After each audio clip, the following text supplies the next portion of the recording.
Good morning, good morning, good morning, amazing Leonard, or depending on where you are, good afternoon, good evening, welcome replay crew. So whatever time and wherever you are watching from, let me know where you're coming in from, what you are having to drink, to snack on, though I've already seen many of you in the chat being like, this is where I'm at work. I cannot have drinks nor snacks, but you can have EDB, and that warms my heart. Leonards, we have a lot to talk about.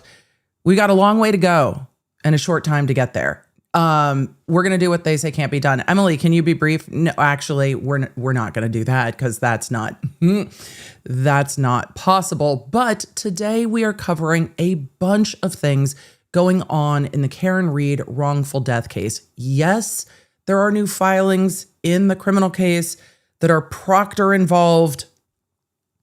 He's going to have to wait a minute. It's just going to have to wait a minute. It's what you think and worse. It's going to have to wait a minute because there's a bunch going on in the civil wrongful death case, and there's another motion hearing later this afternoon. So I will be there. If we have video of that, I will talk to you about it tomorrow. If not, I will be there and then tell you what happens tomorrow, and we will go over it. But there is a hearing on a motion to compel this afternoon. So we're going to cover what that motion to compel is and all the other stuff the judge has had to say, because the judge was like, order. And I'm like, what? Why are there so many orders from the court? The court's like, boom, boom, boom, boom, boom. What are we doing? Why are there so many orders from the court? And then the motion to compel Colin Albert is probably all we'll be able to get through today. But excuse me, there are, of course, the minute we start talking, but there are other motions to compel for MSP that are pending, but they pushed off the hearing date. So if we don't get to that today, then we will get to it. B2, I'm with you. B2 said, I'm so sick of Proctor shenanigans. I mean, it's so horrific. The Proctor stuff is so horrific. I rather look at the judge being sassy today and we can just be like, Proctor's horrific. We'll get there. You know, We'll get there. We'll listen to Bulls on Parade. We'll get there. It'll be fine. But we're not doing it today. So what are we doing today? Well, why is the judge filing all of these orders? We're going to take a look. I grabbed them all. I have not read them. We're going to take a look. And then what is this motion to compel about? What do we think is going to happen? Rhiannon said, how are these people not ashamed? I know. How many of us walk around with so much shame about ridiculous stuff? Let me tell you what, Leonards. I'm going to roll the intro. I'm going to tell you what delayed me yesterday into today, and the fact that I didn't want to tell this story because I'm embarrassed by it. And these people are walking around just doing all of this. And we're like, oh my God, I registered my car late. Because I am the worst. The way that we beat ourselves up, and it's just. But I'll tell you. I'm gonna roll the intro. I'm gonna tell you my story of ridiculousness and embarrassment. Because goodness, and then we will get into all the court shenanigans. Because why is the judge so over it? I mean, and how spicy is he going to be in this hearing today because he's so over it? Leonards, are you ready? I'm ready. We need to get into it. I'm glad you're here. There's no one I'd rather talk about with this than you. And it's now become such a multiverse.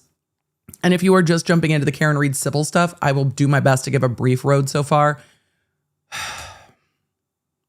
But goodness, let's go. Hey there, I'm lawyer and legal analyst Emily D. Baker, and this is your go-to destination for live court coverage. I break down the law, the strategy, and the evidence in real time so you know what's happening. No law degree required. So join the law nerds in the chat. They're here for the facts, not and let's get to court. L. Teddy in the chat said, EDB, if we're flying to Massachusetts, can we go party with the Scots? Honestly, there's nothing I would love more. The joy that I am getting out of all of the joy that the Tartan Army is having in Boston. The fact that I have now seen numerous news articles about various pubs around Boston completely running out of beer, like completely running out of beer is amazing. The fact that the Scots showed up in Boston and drank the city dry. It's not like the city doesn't have their own history with like bagpipes and all of the things, but the joy of the Scots being in Boston on social media and watching it from here brings me their joy at the Red Sox game and just singing along to all of the things. It has brought me so much joy. Just I don't know the history of the traffic cones on the statues. Amazing. DMN said Sam Adams ran out of beer and had to get emergency provisioning because they ran out of kegs of beer. So the Scottish fans in Boston for the World Cup, for those of you that are like, I'm just not watching all the things, it's totally fair, but it is joyful. It is absolutely joyful to watch them running around Boston in kilts, enjoying the Red Sox game, enjoying being in Boston, and the Bostonians enjoying the Scots. It's just absolutely delightful. And watching the joy at like the Red Sox game and everybody just being like, we're going to get some beers, we're going to eat a hot dog, we're going to go to baseball. I love all of it. I love it. I love all of it. Let's see. Did you see the video where the Japanese spectators were cleaning up the stadium? I've seen numerous videos of that across multiple sporting events. Yes, I have. I've also seen the Korean fans in Mexico for games running around and enjoying the food. Like all of the just people enjoying one another and being delighted sometimes by the ridiculousness that is America, and people being like, what the fuck is a Walmart? What is ranch dressing? The fact that TSA is making jokes about the international delight of ranch dressing on social media lets you know that this has gotten broader, because TSA is like, look, just a reminder, if you would like to take the ranch dressing home with you, you must put it in your checked baggage. And then the delight in people traveling to Buc-ee's and to Waffle House and just the enthusiasm. And I think that's what I love. Social media can be incredibly cynical. It can be very disingenuous. And sometimes I think people just want to rage because they just want to fight with each other. This moment on social media, a lot of it is just genuine enthusiasm. And I'm enjoying seeing the genuine enthusiasm of people just enjoying the ridiculousness and being like, this is ridiculous. And I am here for it. Like, what are we doing? What even is this? What is with your ridiculous, massive American food? I get it. Look, I love it. Enjoy the ridiculousness. Have fun. And it's great to see the genuine enthusiasm is great. I love it. So it's really fun. It's really nice to see, and just people enjoying one another. And isn't that really what it should be about when you travel, is just getting to enjoy one another and the place that you're at. And it's just nice to see humans having a bit of fun together and all singing along to everything from Sweet Caroline to, everything else. It's great. And then I'm also delighted by watching people enjoying the storms. However, just a note to all of our international friends, if you are visiting the United States, today is not the day to feel like you are in the movie Twister. Today is not the day. Today is the day to observe whatever is going to happen in the weather from your house or a basement or a structure on a screen. Today is not the day. Today is not the day to be out trying to see things in real life. Today's not the day. Today's not the day. Don't do it. Don't go do it. Today is going to be a very stormy, it looks like a very active tornado outbreak day. Everyone stay safe. You know my rule. If Ryan Hall is talking about you or where you live, well, not you, but if Ryan Hall is talking about where you live, come back on the replay crew. Come back on the replay crew. But today is not the day to stand out and be like, well, if I don't watch the storm, how do I know what happened? Today's not the day. There are professionals at doing this. They live in the Midwest. They have inherited this through family lineage. Just because you see people standing on the porch watching the storm does not mean that's for you. Does not mean that's for you. Do not, if you see a big armored vehicle, don't go follow it. Don't go follow it. Tune into the stream. Just tune into the stream. Today's not the day. Today's not the day. Don't go try to watch it in real life. It's not the day. Today is not the day. And I can't tell y'all that live in the Midwest because y'all know. Y'all know. And you're like, look, those of you that grew up with these types of storms, I'm not talking to you. Yeah, look, y'all know what to do. Y'all are built different. But for the international crew that wants to film the storms for social media and share like, holy shit, the storms in America are different. Be safe. Today's not the day. Today's not the day. Be safe. Just be safe. Don't go chasing. Exactly. Don't go chasing thunderstorms. Don't go chasing tornadoes. The sirens aren't a joke. Listen to those. That is my word of warning today for all of the, not that any of the international fans in the US that are running around watching World Cup are tuning in this morning, but just in case. Also, yesterday I sat down to prep stream for today. There was a bunch of stuff I needed to do on the computer. I had done EDB things before that because I needed to get outside after stream yesterday, as I try to do after stream, or I will just stay in my office all day long. So I took off my stream glasses, which are also my like computer reading glasses. I took off my stream glasses, changed into my sunglasses, went outside, literally trimmed the basil and the mint and did some of the like the garden things before we have storms today and tomorrow and rain and what have you. And then as I got back to my computer to just start doing all of the computer things, I could not find my glasses. Could not find them. I looked and looked and looked. And my house is not large. It is not teeny tiny, but it is not large. But there are only so many places that I would actually put my glasses. I was underneath the table. I was like, maybe I put them on the table. And Fred was just like, maybe we put them here. And I was looking under things. Brian and I were looking in drawers that I would never put them in. We looked between couch cushions, like looked everywhere. It looked in my gardening bag. I'm like, I would never, but what if I did? Because then if I did, my glasses were going to be totally destroyed. Looked and looked and looked. And finally I was like, I have to sit down and start prepping. So I was like, it's going to be fine. I can't wear my other glasses because they are distance and I will never see the documents I'm trying to pull, but it'll be fine. Promptly got a headache and was like, I can't do this. I'm going to have to go to bed. I cannot find my glasses anywhere.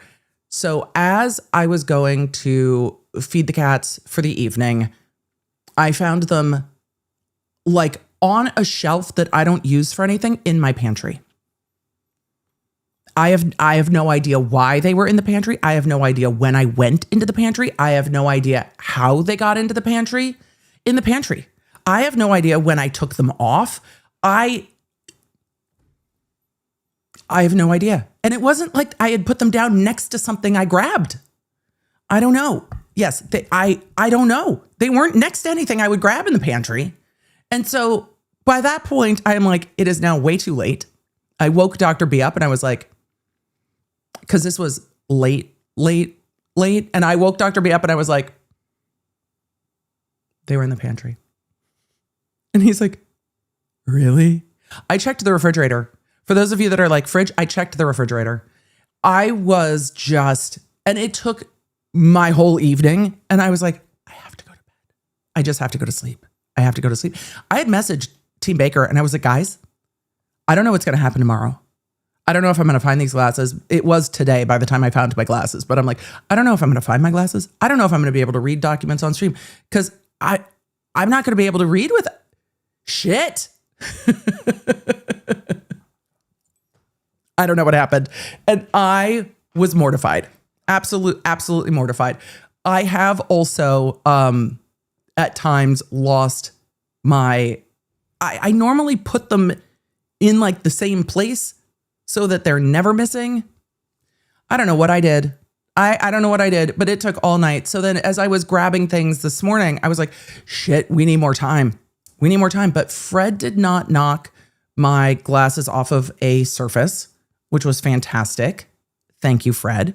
So I'm sure he will come in and tell me what he thinks of the slander later. But found the glasses. We're fine. Today, we are going to talk about the Karen Read wrongful death lawsuit.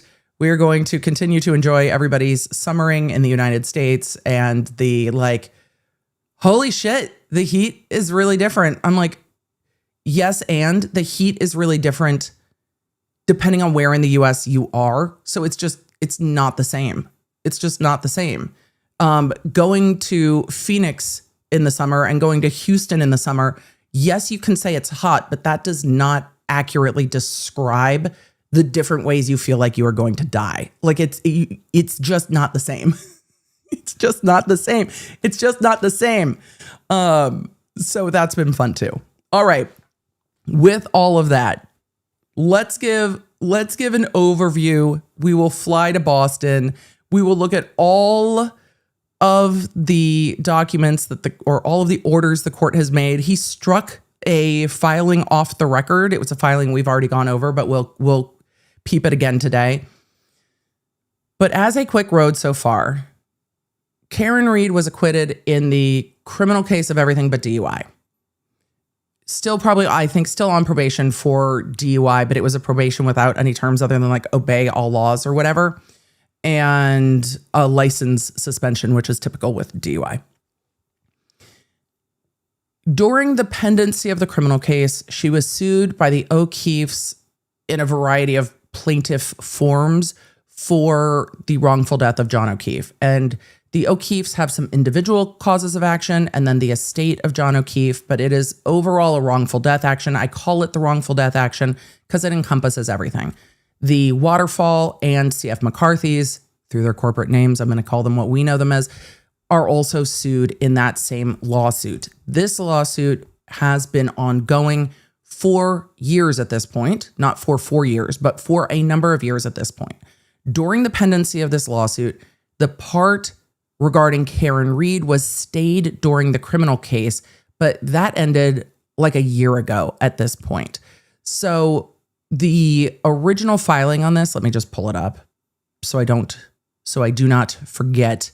The original complaint was filed August 26, 2024. The part as to Karen Read was stayed, but as to everyone else, it was not stayed. So the discovery has been ongoing. The discovery cutoff is coming up in August 2026. We have watched a number of like Brady Bunch Zoom call court hearings where the court is like, how many depositions are done, everybody? And the lawyers are like, 2, 3. And they have been fighting over discovery forever. And as to Karen Read, we are coming up on because it's been a little less than a year since her part of the case was reinstated, but there was a stay for most of it. So the discovery cutoff is coming up in August 2026. And the court is like full Kesha mode, going tick-tock. What's going on? Why aren't we done with these depositions? Because depositions is the thing that has to be done before this can go to trial.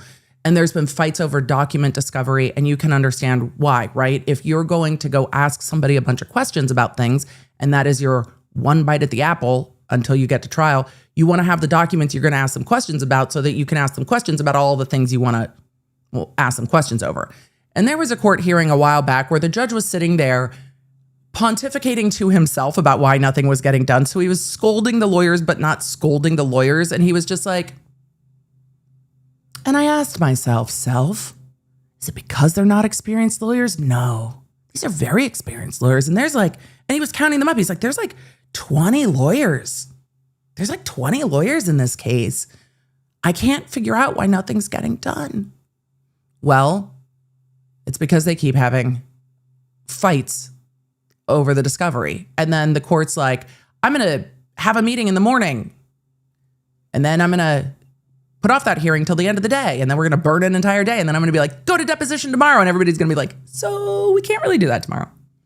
So this is all in the wrongful death case.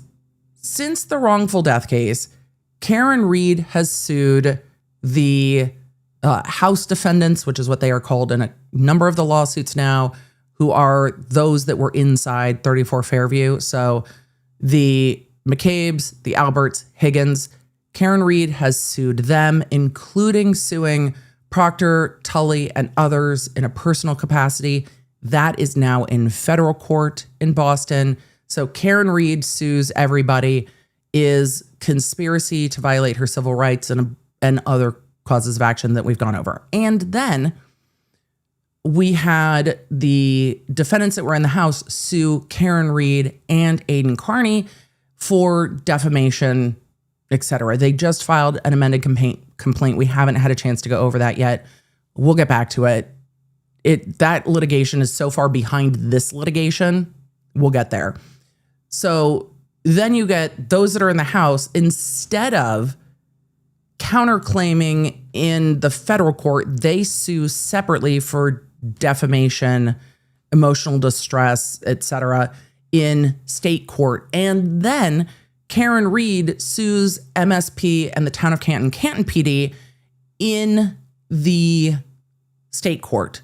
So we have wrongful death case, federal case, Karen Read versus everybody, defamation case, everybody versus Karen Read and Aidan Carney. And then we have Karen Read sues the police departments and the cities. And that's keeping aside the ongoing criminal cases that Proctor's discovery is being fought over. Miles King et al. There's 5 of those cases that Proctor is still fucking up, even though he's not involved anymore. And so there's those criminal cases still going. And then there is still a witness intimidation prosecution of Aidan Carney still going on that we have not covered much at all. So there are also criminal prosecutions going alongside this fleet of civil litigation. And it's just a multiverse. So today we are narrowing down that multiverse to look at the discovery fight in the wrongful death case, because the judge has just been like, this, and the judge is pissed. The judge is pissed. So as we prepare today for the fact that there's a hearing later today that we'll talk about tomorrow, I'll update you in the app too. If anything crazy pops off, I'll let you know in the app if anything pops off. Also, as a calendaring matter, there is also a hearing today in the David case. There's a preliminary hearing to see if the prelim is going to go ahead at the end of the month. So there is a hearing in the David case that won't be televised. There will be reporting from it. I'll update you later today. I'll probably just send out a message in the app of like all the things that happened today. There is a sentencing today in New York for Rex Heuermann, the Long Island serial killer. I mean, he's going to get like all, but that is going on today.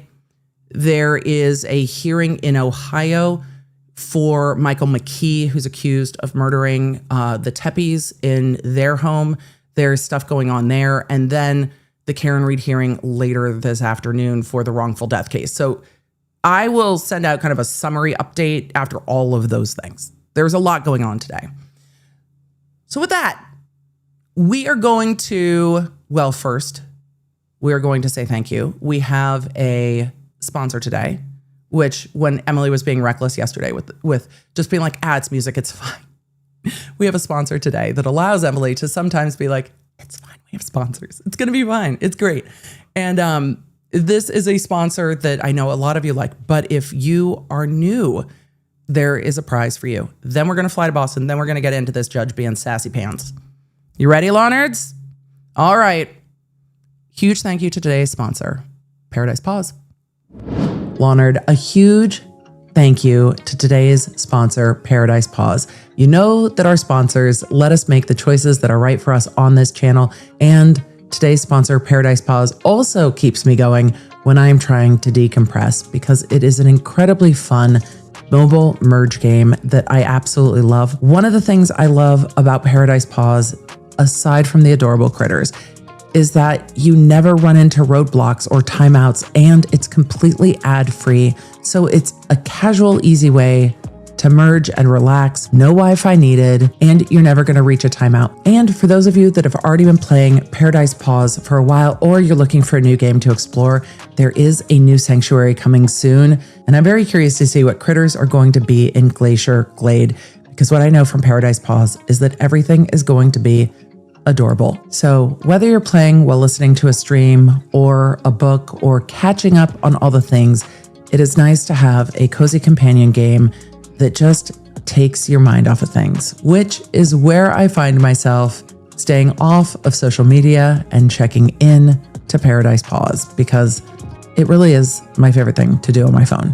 So if you're ready to find out why myself and so many of your fellow law nerds absolutely love Paradise Paws, go ahead and use the QR code to download Paradise Paws now. And if you're one of the first 100, you will unlock an exclusive Law Nerd Love chest that has extra goodies to move your progress along in the game.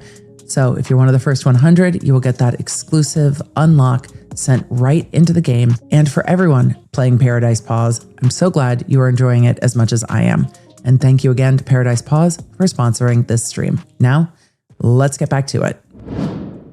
All right, Law Nerds, I saw a lot of you say in the chat, okay, I'm already playing this while I'm talking to you. Matt asked, is this made by the same company as Midas Merge? Yes, made by the same company as Midas Merge. Different story component than Midas Merge. There's like an adventure story component going on, but a lot of the same game mechanics. So you'll recognize those game mechanics. So for those of you that enjoy a cozy mobile game, enjoy.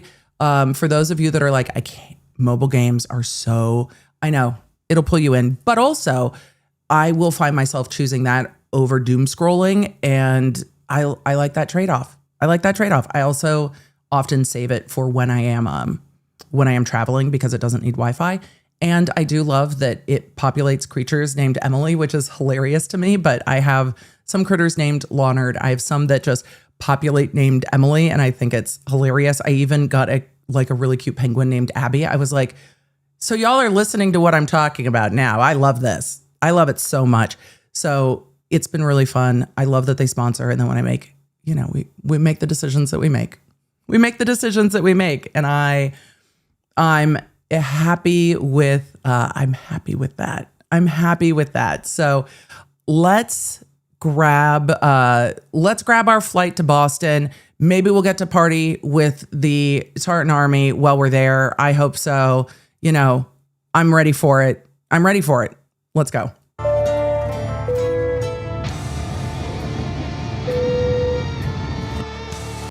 All right. The way that we're going to do this today is first I'm going to go through all of the recent orders from the court. I'm going by docket number. They should be in date order, but the court made so many of them. I was literally like, bro, what are you even doing right now? And yes, in my brain, that's exactly what I thought of the judge. I was like, bro, what are we doing though? So the judge, I think, the judge, I think, has had enough.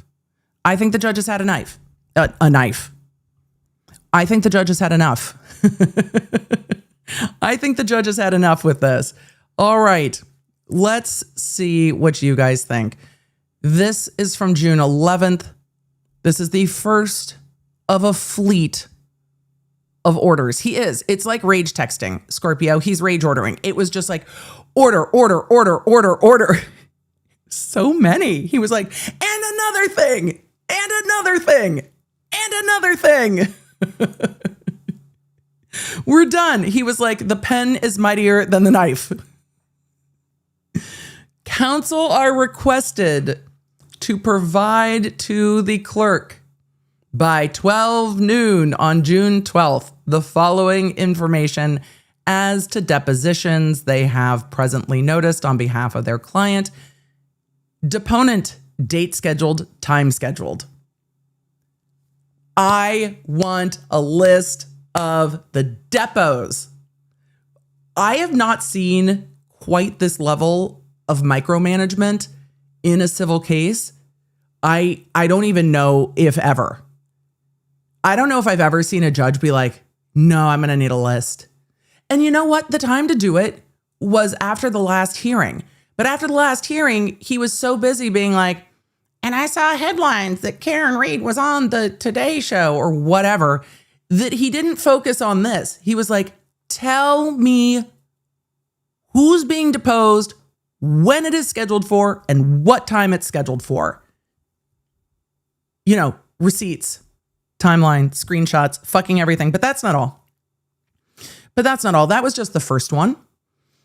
The next one is regarding a docket number that has now been stricken from the docket, but we went over. We'll look at it again together. Don't worry. I'm not going to leave you hanging on that because we already grabbed it. This is also from June 11th. Order.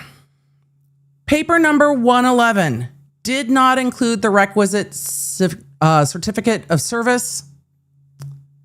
Any document filed through the court's electronic filing system must include a certificate of service. It is hereby ordered that paper number 111 shall be stricken from the docket. We'll look at docket number 111 in a minute because there's more about that. He's not done yet. That was docket 121. Let's go to docket 122. Emily, are we pulling each of these up independently? Yes. Yes, we are. Docket number 122. Embiggen, come on, document. There we go. Thank you, document 122. Document 122, also from June 11th. Mass Rule of Civil Procedure 7A sets forth the pleadings allowed under the Rules of Civil Procedure. The rule provides, or the rule is applicable to, captions, signing, and other matters of form of pleadings and apply to all motions and other papers provided for these rules. Such rules do not provide for letters from counsel. Do we all now remember what docket number 111 is? Such rules. Elisa said the mic is reverberating a little. It is probably my neighbor mowing the lawn that you are hearing in the background because there is lawn mowing happening across the way. And it does tend to, those low tones tend to really do tend to pick up. So, such rules do not provide for letters from counsel. It is hereby ordered that the clerk's office shall not docket copies of letters from counsel. Don't worry, we'll get to docket 111. We covered it. We'll get to it. We covered it at the end of stream. The day that I was like, oh, there's new filings. We've got a minute. Why not? But we're going to cover the last order from the court because he wasn't done yet. Those three were all on June 11th. The court then filed this on June 12th because the judge isn't done yet. The judge is like, I'm totally not done. I have more to say. I've got another order and I'm not afraid to use it. So, also, if anyone can tell me how to make the Gemini summary stop popping up on my Google Drive, I hate it more than anything. Every document I pull up, would you like me to summarize? No, that's my job. Stop it. Chat, if you let me know, I would love it. If you don't know, the answer might be good luck. The court has now not retyped the entire header and has footnoted the header. Why are we footnoting the header?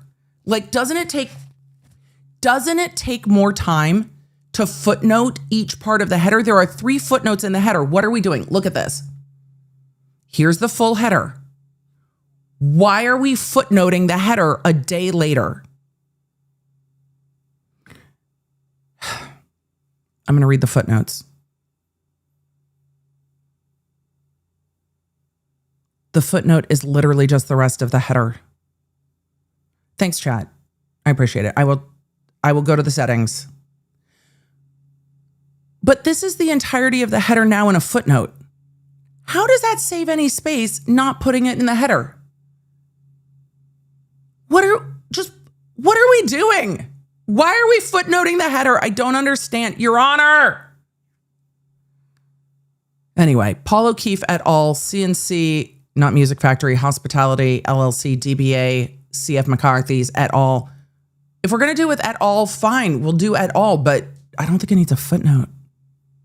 Anyway.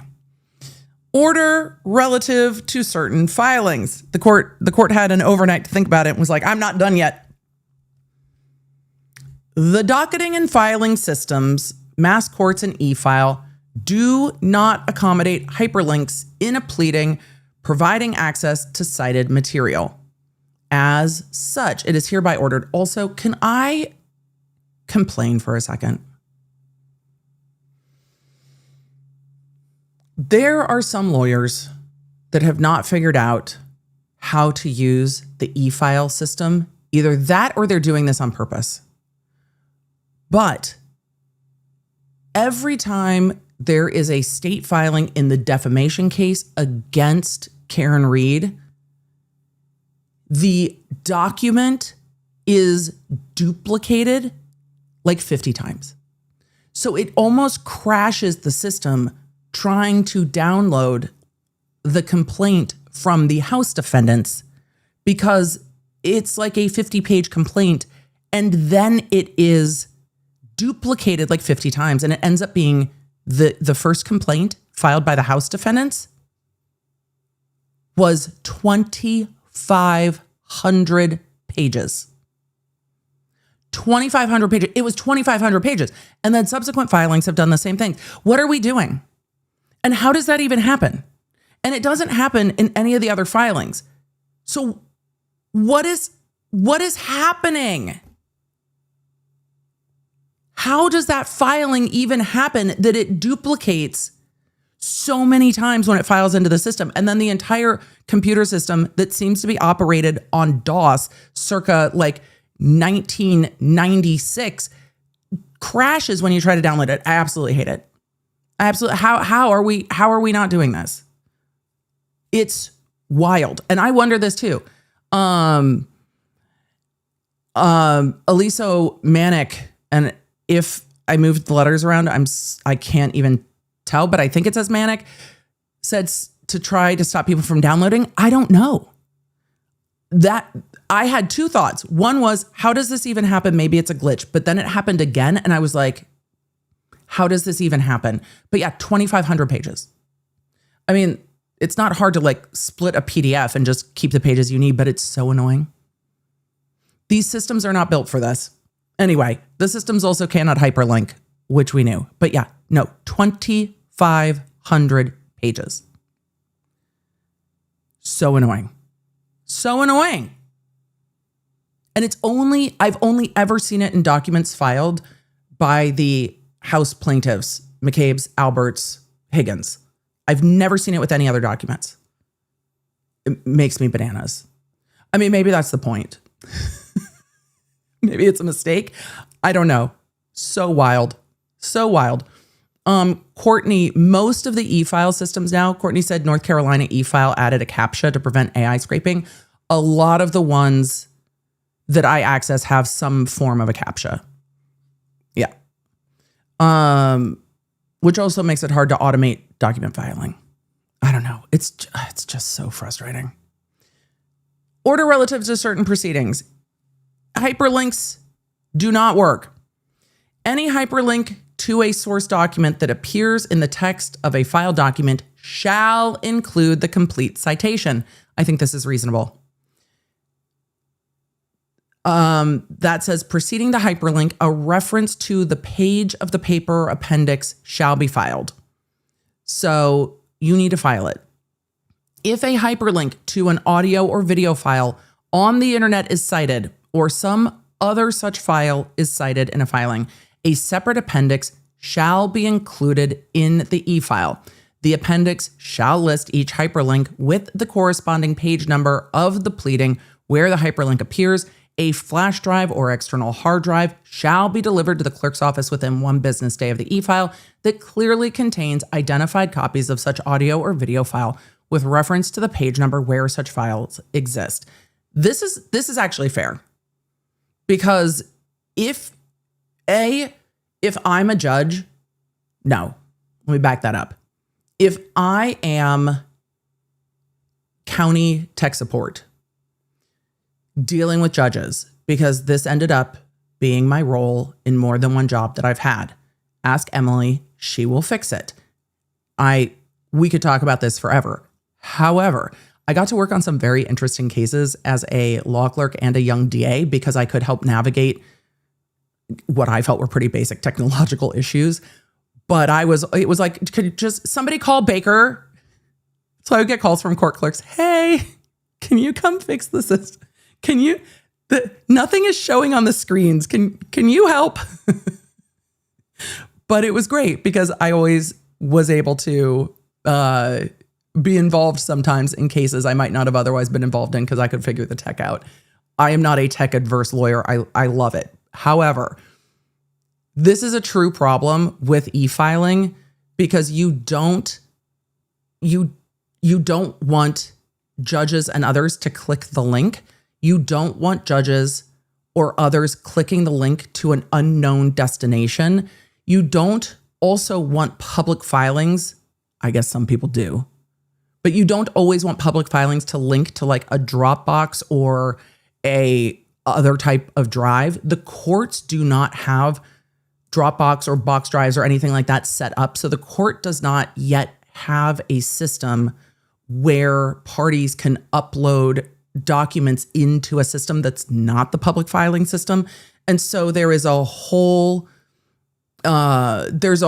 gap in technology here that didn't used to be a problem because you used to just have to deliver it on a CD-ROM drive, but you can't really do that anymore because I imagine most of the computers in the courthouse probably don't even have readers for drives. So it's now become a whole problem. But also the problem is now you have people bringing thumb drives to the court, and that's stressful as well. I agree with you. Wolf Chiara said you don't want a random drive plugged into your computer either. I agree with you. I absolutely agree with you.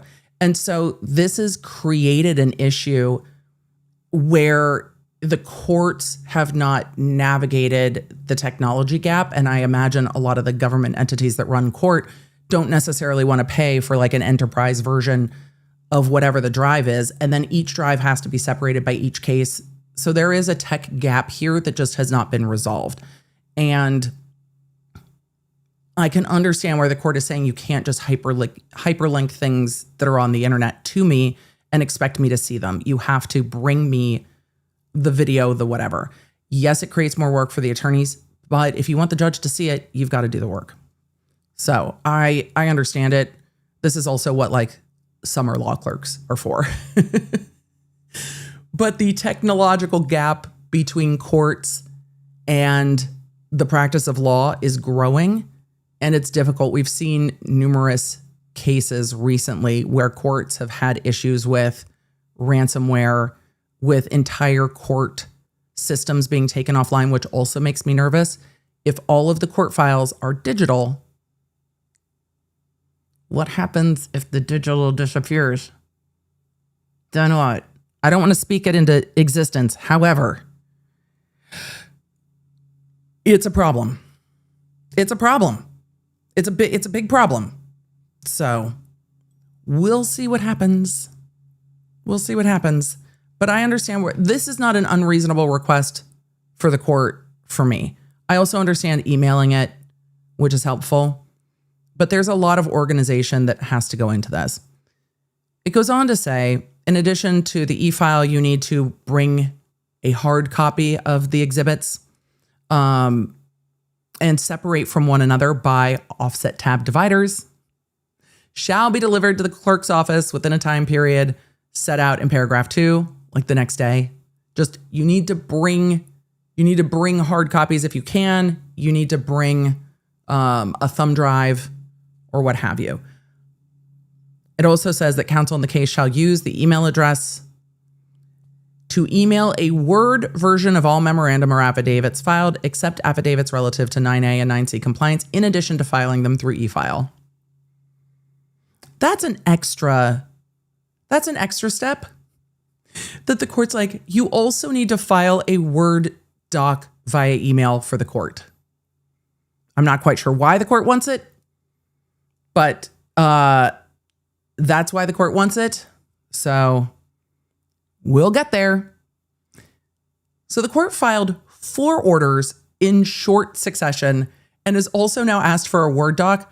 I don't know why. I know chat's like, a Word doc. I know. Why aren't we asking for a PDF? Thank you, Miguelina. Why aren't we asking for a PDF? What are we doing? I hate this so much. I know.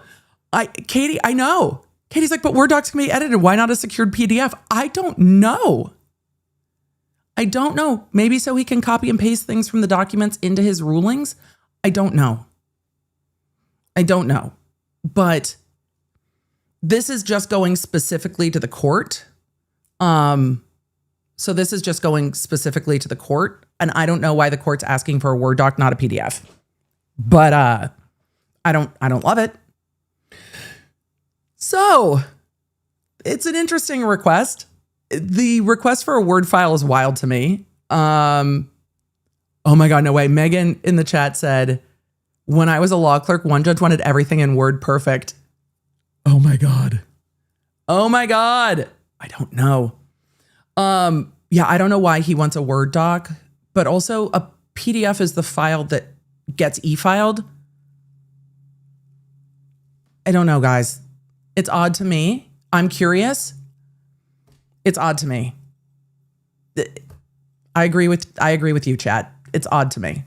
I don't know what the court wants. So this was the court's panoply of orders on June 11th and June 12th. The letter that the court is referring to, we have looked at together when we did overtime, and we were like, new filing's fun. I'm just going to do a quick refresh. We're not going to go through the whole thing. We'll link that stream down below. There's timestamps. I'm just going to do a refresh of what Docket 111 was, because once we start talking about it, if you saw me cover it, you'll remember. This is Docket 111. This is the Rosenberg letter to the court.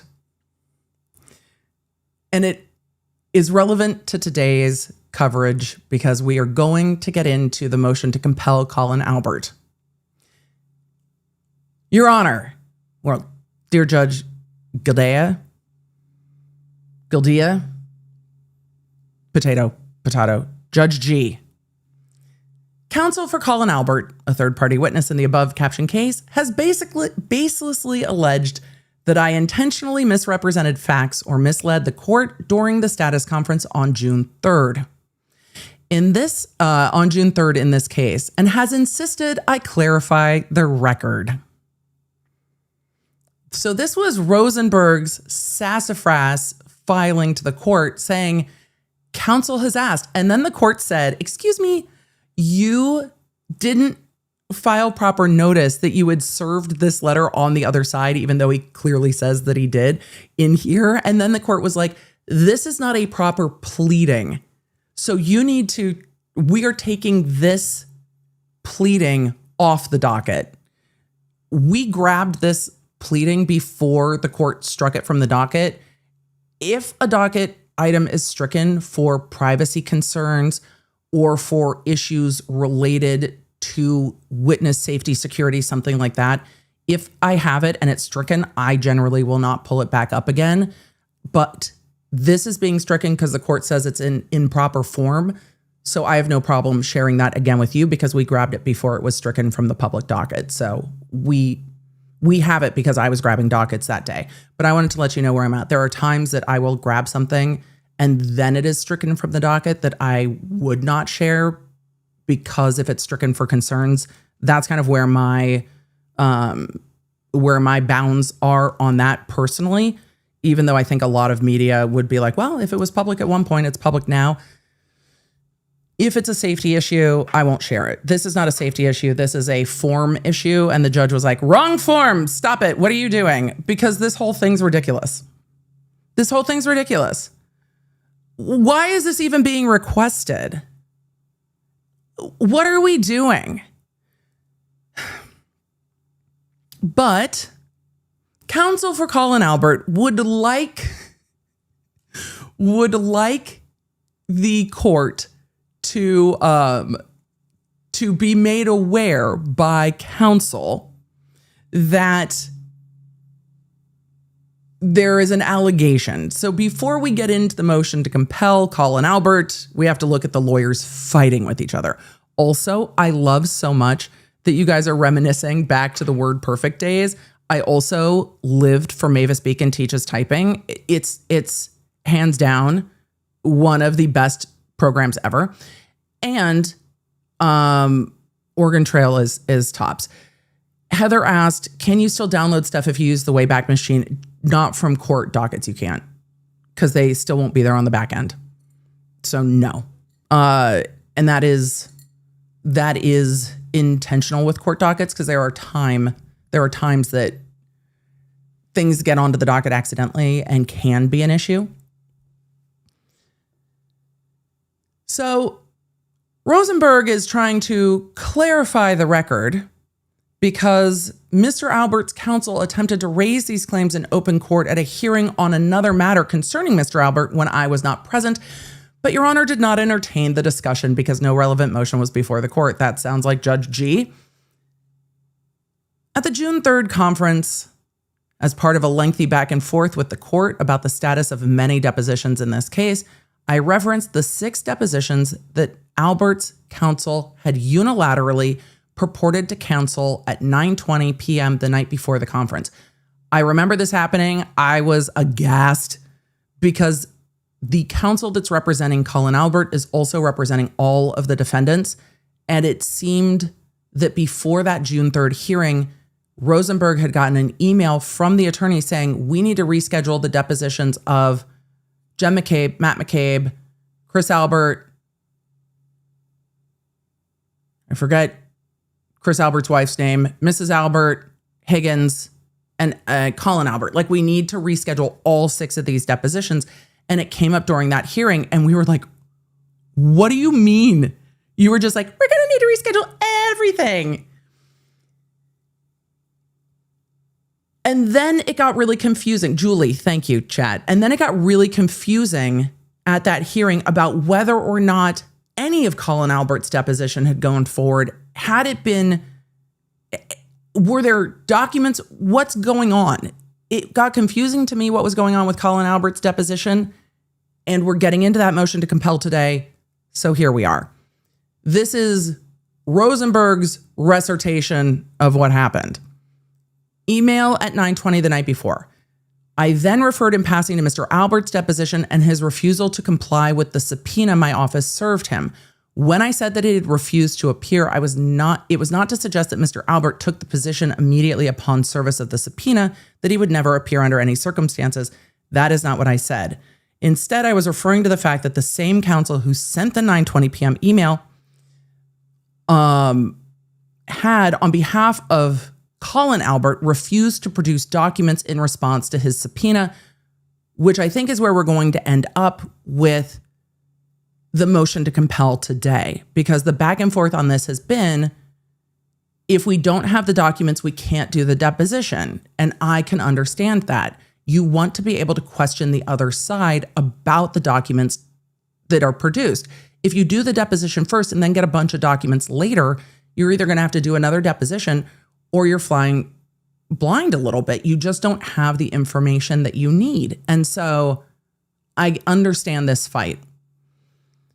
And then on the record, they had gotten into what happens next, that counsel Rosenberg says, I was not saying that he was refusing to appear ever, but he hadn't provided the documents, and saying, quote, failed to provide additional reasonable available dates after the deposition was postponed, not canceled, because of the document dispute.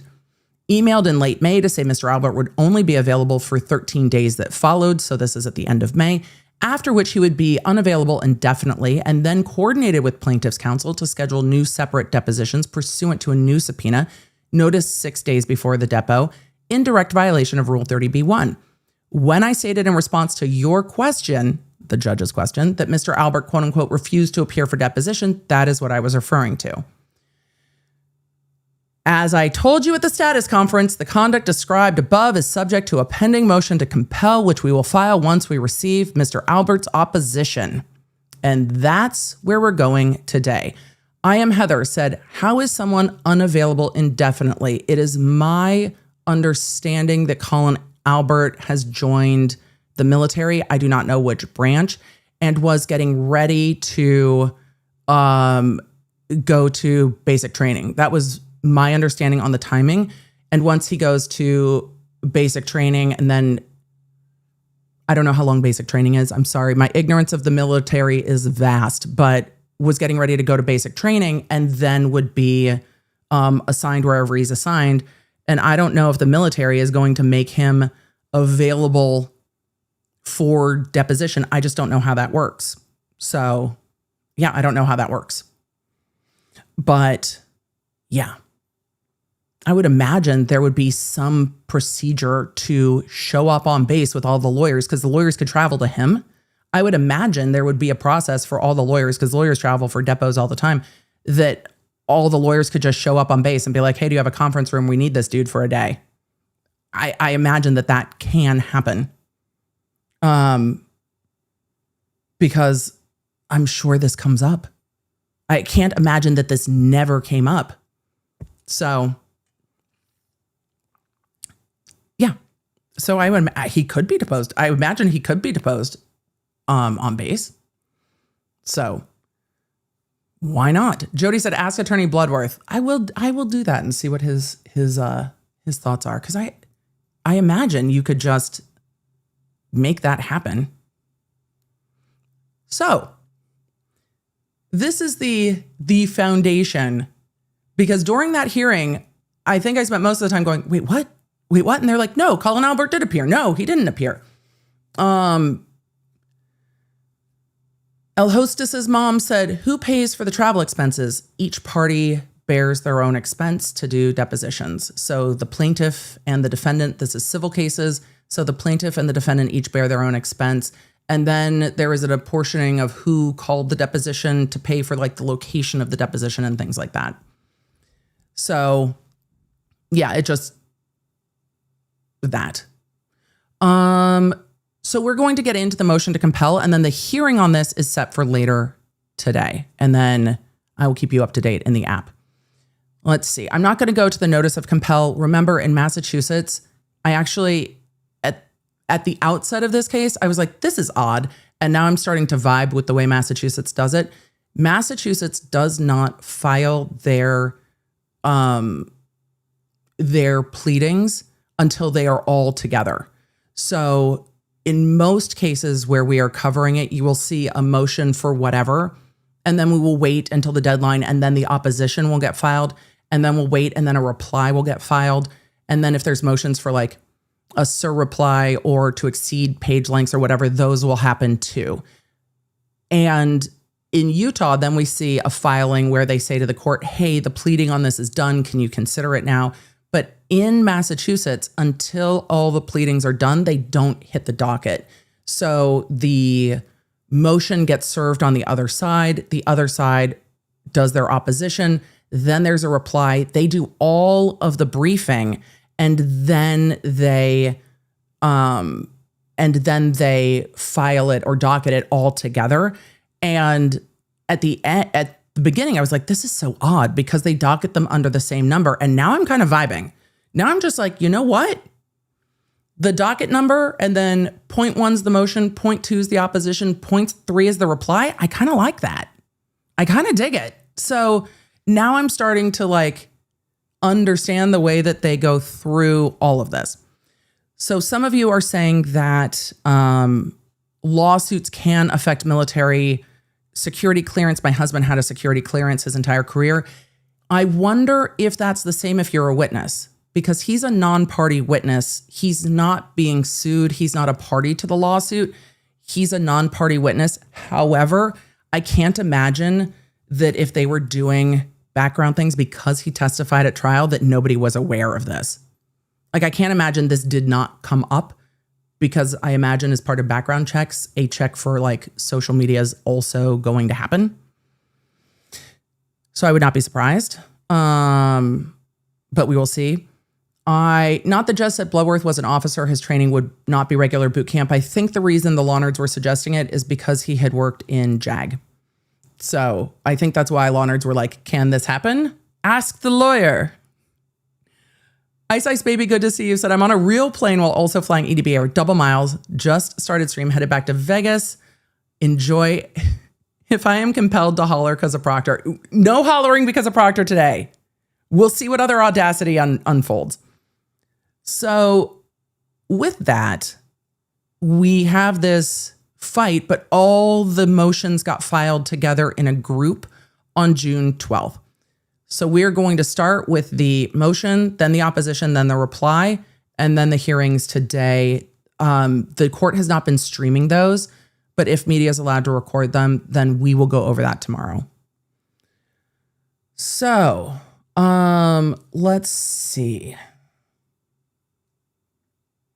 All of you have questions about Bloodworth's military career. I'm just going to keep these questions for an inevitable interview with Bloodworth about his life and law versus about the case. We're going to hold on to lots of these. We're going to hold on to lots of these.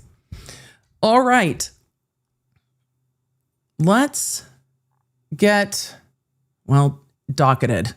Let's get dangerous. These are all filed the same day. As I previously explained, I'm actually kind of vibing. I'm kind of vibing with the file all the motions together. I'm not vibing with the way this is fighting with me though. Hold on. Move it, documents. All right, that's better. We had changed things. I do too. Renee in the chat said, I love all the military families chiming in. I'm learning so much. I love it. Our chat just knows, our chat's infinite. Our chat knows everything. I love it so much. June 12th, 2026. We did not go over the notice for motion because we have the motion. This is the memorandum in support of, so the law and the argument here. I just want to know the facts at this point. Like, what's tea? What's going on? Because I am still confused about if this depot happened or not based on that last hearing. I'm still confused. June 12, 2026, defendant Karen Reed's memorandum of law in support of motion to compel Colin Albert to attend deposition and produce documents pursuant to third-party subpoena. Third-party subpoena means not a party to the lawsuit, right? Not someone being sued. So third-party subpoena, they are a third party. They are a witness, etc. Some of you are having some chat issues. I have no thoughts, but I will let people know that there are some chat issues. Yeah, it's not just you. I've seen a number of you say, where did chat go? So it's not just you. I just don't know where it is glitching. For those of you that had chat glitch, will you let me know if you're on mobile, iOS or Android or desktop? Thank you, because I can pass that information along and see what's going on. Also, if your YouTube app is not up to date, update your app. Update your app. Thank you all for letting us know, for those of you that were having problems. If you're not having problems, we're good. But if you are having problems, let us know where. Thank you. Okay. Defendant Karen Reed respectfully requests that the court compel Colin Albert to attend deposition. The reason they're going by first name is because there are so many parties involved in these cases that have the same last name. Just saying Albert doesn't even help. The court is being requested to compel Colin Albert to attend a deposition and produce documents. That seems to be the big problem. As detailed in the attached emails, tell me more. Tell me more. Tell me more. You know I love an email. You know I love an email.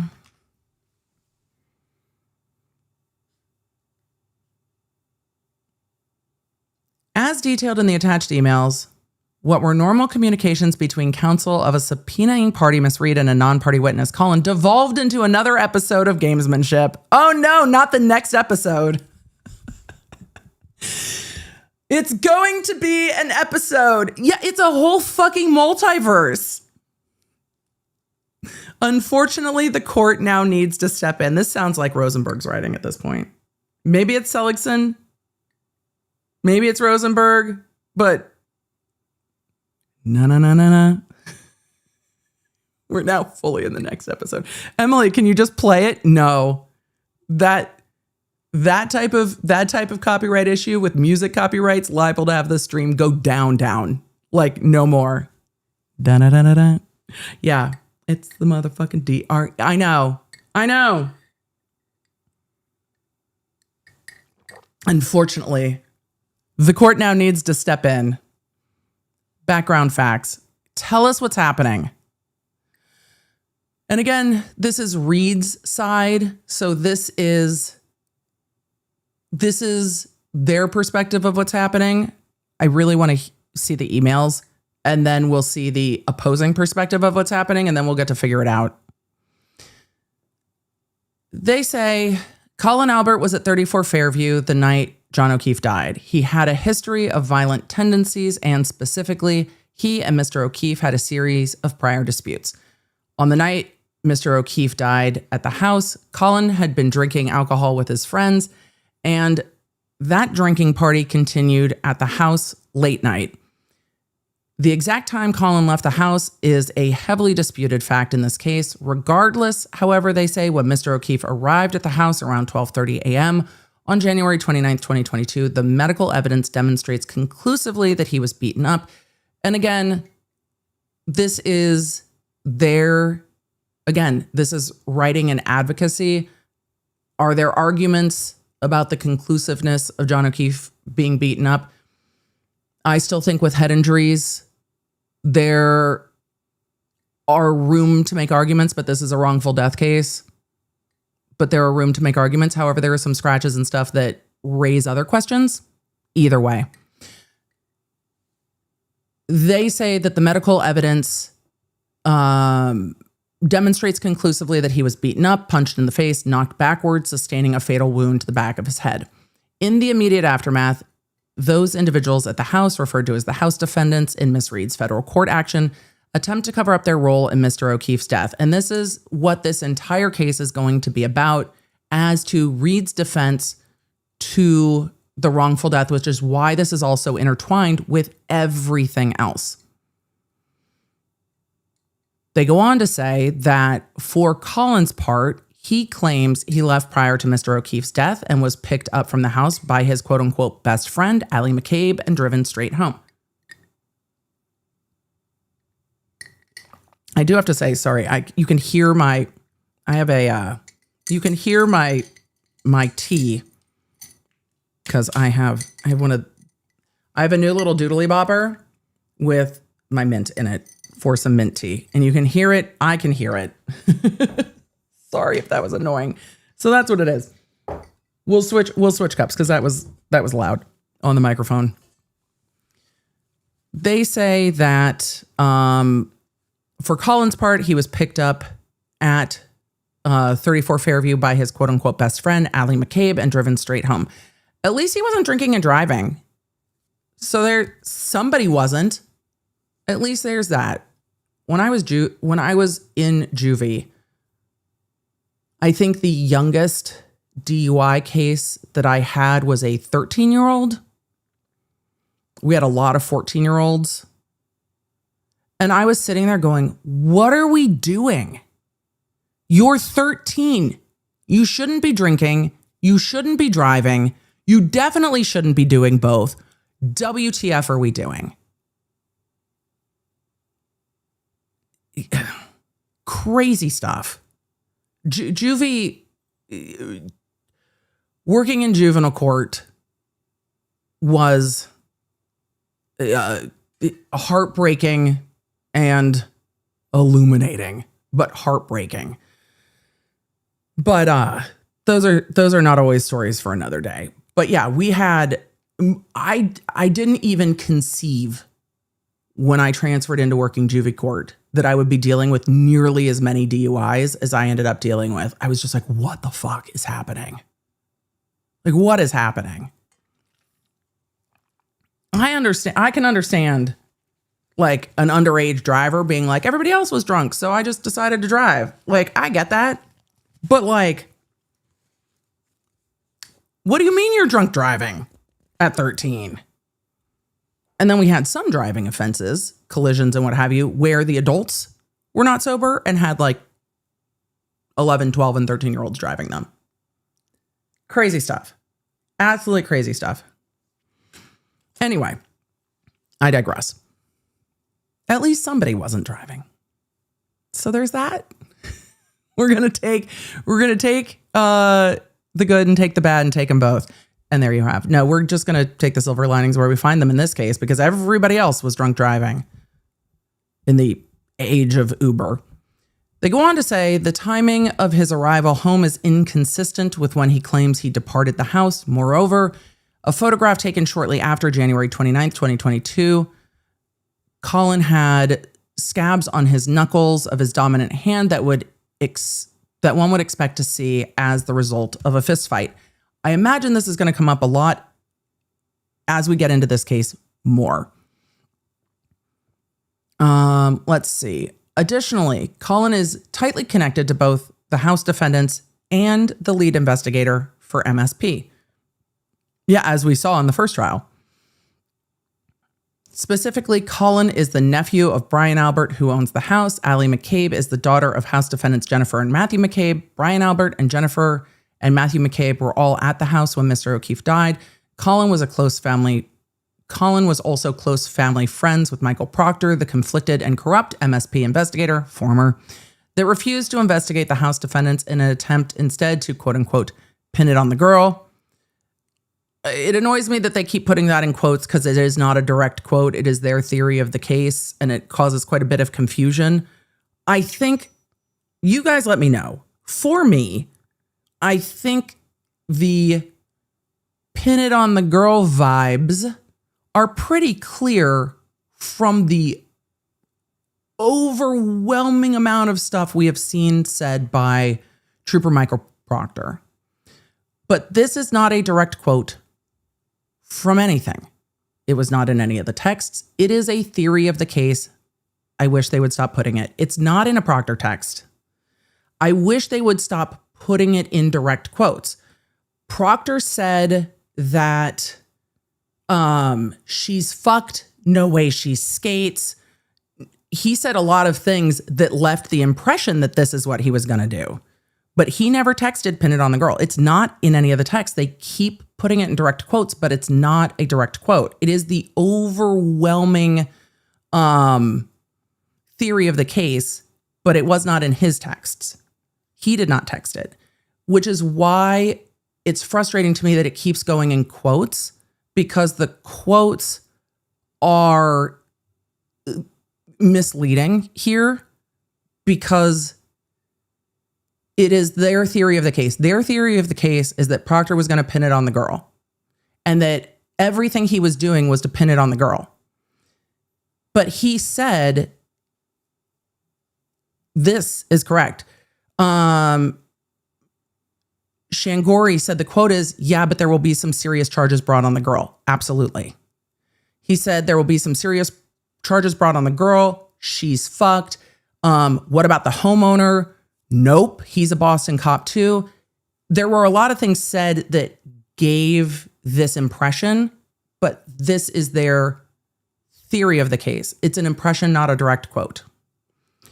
So that is where I take issue with it continuing to be in quotes, because it continues to be confusing. I do not disagree that this is the vibes, right? So, let's see. Sinister Sally said, I think they're quoting it because Jackson said it in closing. It continues to cause confusion, though, which is my problem. But yes, Jackson said it in closing. Chris, I agree. There was also a direct chance that said 0 chance she skates, serious charges for the girl, all of that. Totally agree. Totally agree. But he never texted this. And I don't think anyone texted this directly, but it was said throughout the trial because it was a theory. Either way, I still take issue with them putting it in quotes.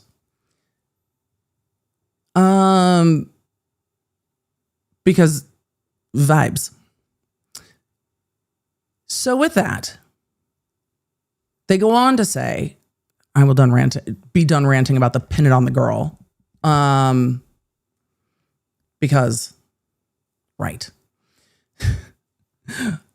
Lawns and Order said other people's parsing. Right? Other people's parsing for sure. But it is really their theory of the case.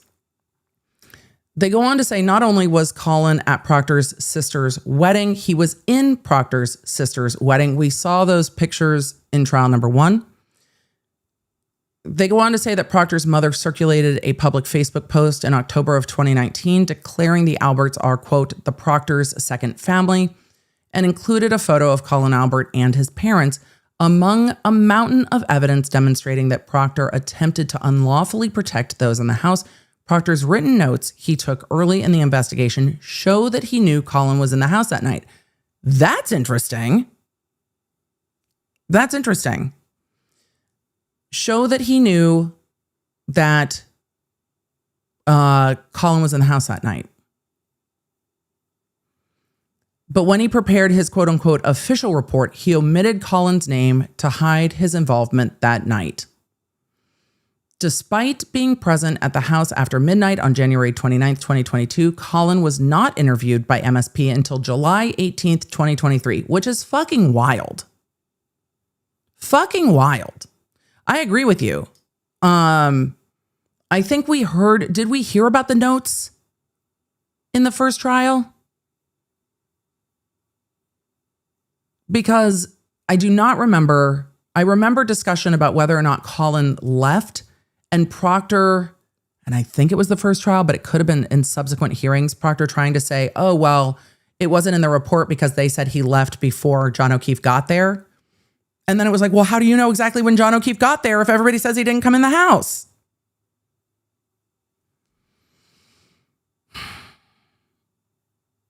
Anyhow. They say that Proctor's written notes he took early in the investigation show that he knew Colin was in the house that night, but when he prepared his official report, he omitted Colin's name to hide his involvement that night. Despite being present at the house after midnight on January 29th, 2022, Colin was not interviewed till July 18th, 2023. In a report of the interview, Proctor writes that Colin was picked up shortly after midnight by Allie McCabe, revealing for the first time the presence of yet another witness, Allie, and yet another vehicle, hers, outside the house that was never investigated. Despite this quote-unquote new information, Proctor failed to confirm Colin's statements by seizing his cell phone or Allie's or pulling carrier records. He just took Colin's word for it, or rather, took his father, Chris Albert's, word for it. On September 1st, 2023, Trooper Buchanan authored a 6-sentence report. The fuck?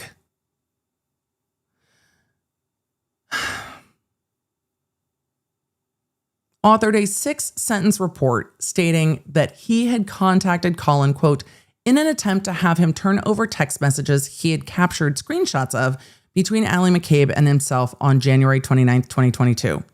There is no report memorializing what prompted Buchanan to call Colin, how Buchanan had obtained Colin's phone number, or how he became aware that Colin was suddenly in possession of text message evidence.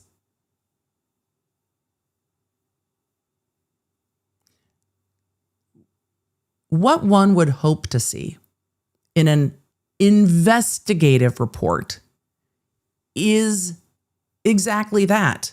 You would expect to see because of this, I did this, then I asked this, or I learned of A, which led me to B, and then I asked C. Also, get the carrier records, get a cell phone download. Nobody wanted to do this ever. In his report, Buchanan goes on to say that he contacted Chris Albert because Chris, not Colin, was in possession of the screenshots of Colin's and Allie's text messages. Those messages, or these messages, were shared by the Norfolk District Attorney's Office as mere cut and paste screenshots of texts into a PDF document. They contain no metadata to confirm their accuracy, nor is there any audit trail of when and how Chris Albert came to be in possession of Colin's messages. Look, in 2026, we cannot just use screenshots of messages in court. We just can't. They have to be digital downloads with metadata. And even then, shit can be faked way too easily. And I'm going to need courts, and this is going to, I think, be more onerous on prosecutors than defense attorneys, and I'm okay with that. But I am going to need courts to get way more comfortable with technology, and I'm going to need the standards for establishing foundation to go way beyond vibes. Because it is going to continue to be too easy to present things that are not accurate. And I do not know if enough attorneys are savvy enough to understand if they are being fooled by the individuals who are turning over that information to them.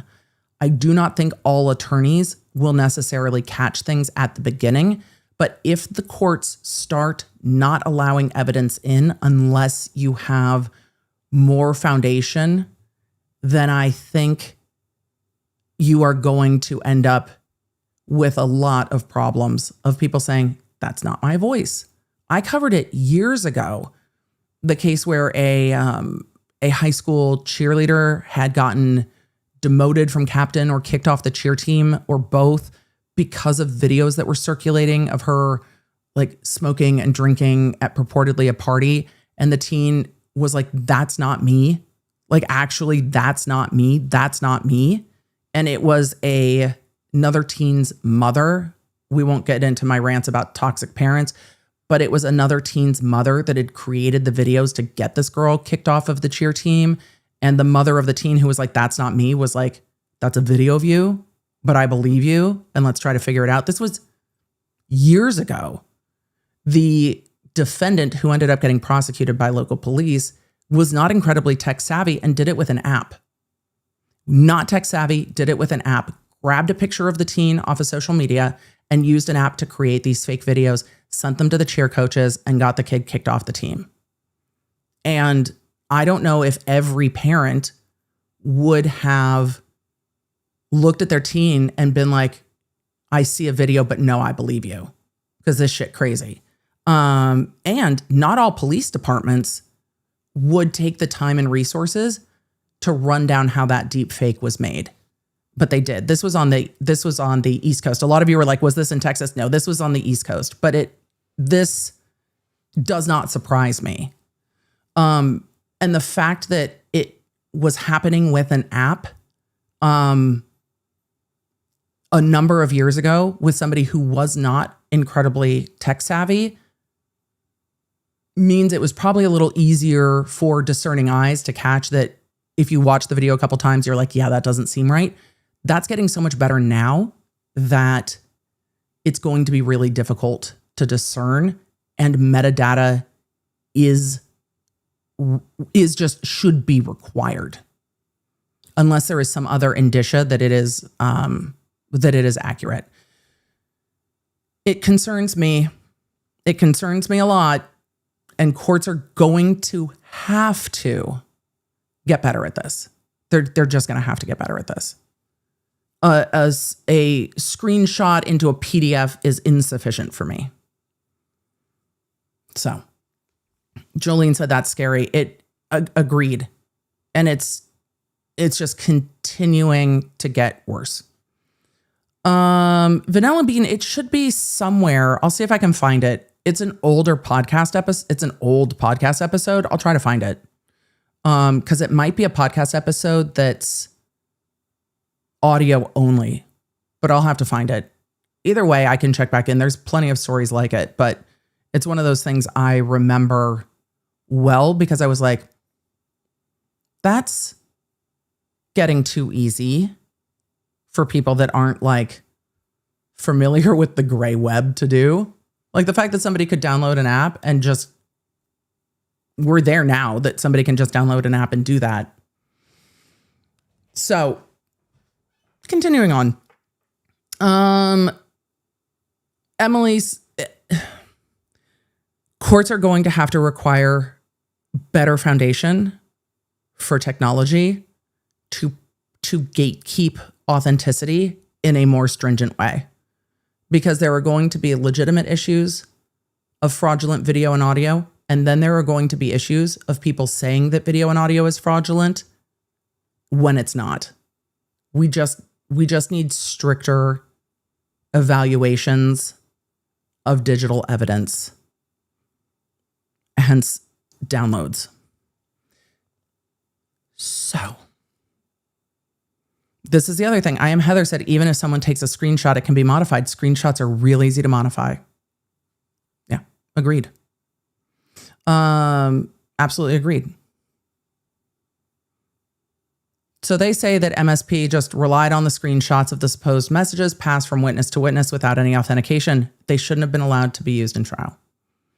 They go on to say that data downloaded from Life 360 on Jennifer McCabe's phone shows timestamp notifications of Allie McCabe's arrivals and departures from addresses throughout the early morning hours of January 29th.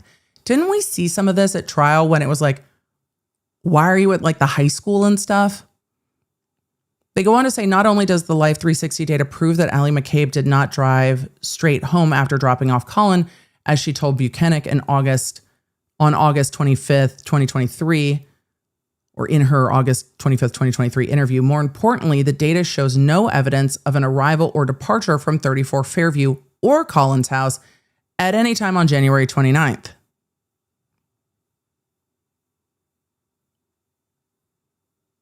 What?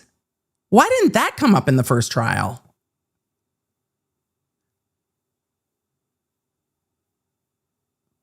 Oh, boy. Well, that's going to be interesting. I don't know why this didn't come up at the first trial. Because if Life 360 is tracking you all through the evening, I'm real curious. I have questions. I have questions. Some of you are saying, I thought this did come up. Some came up, but I don't remember this coming up, because this would be an area for impeachment. Some of you are saying the judge said it couldn't come in. We're going to have to go look at the sidebars, because I don't remember this well enough from the first hearing.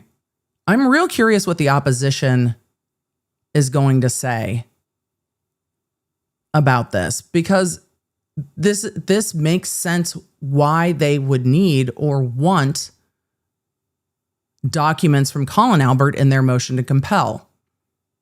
Oh, I have a lot of questions. I have a lot of questions. I mean, if you turn off your phone, were there gaps in the Life 360? I have a ton of questions. I have so many questions, but also this is why you need the discovery, right?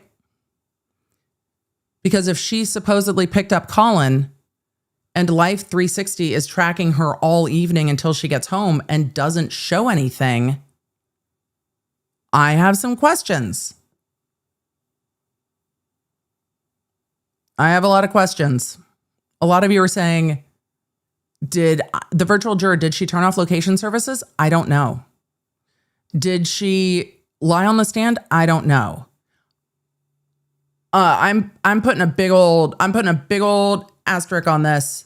I have a lot of questions. I don't have the raw data to look at. We have advocacy here. I'm waiting to see what the opposition says, but this is a big area of questions that I have questions on. I have a lot of questions. I'm curious, but I'm curious. I think we're going to learn more about it, but I'm not jumping to conclusions on that until I have more information. It means we've got a lot of questions. Chat, what does this mean? It means we got a lot of questions. It means we got a lot of questions. It also means we might have a bigger problem with MSP not doing any digital downloads or tower pings or anything like that. This is fair. Lawns and Order said, could she have driven into space? If she was in a Lexus, yes. If she was in a Lexus, she could have absolutely yeeted into space. Sure. But here's why it matters for the civil case, for the civil wrongful death case. The biggest argument for Karen Read in the civil wrongful death case, and this is why I'm like, I've got questions about this, but we don't need to solve this puzzle today. Karen Read's defense in the wrongful death case is partly going to the fact that there was no investigation done. And there was not a sufficient investigation done because Proctor's vibes were, I'm not looking at anyone in the house. Those are my people. I'm looking at her. Some heavy charges for the girl. She's fucked, etc. So this all goes to the failure to investigate. Could it go to more? We'll see. Could that be explored? We'll see. But as it goes to Karen Read's defense in the wrongful death case, the defense is they didn't investigate shit. And in the case where Karen Read is suing the individual officers for violation of her civil rights under 1983 and suing the House defendants for conspiracy to deprive her of rights, this is going to come up more there too.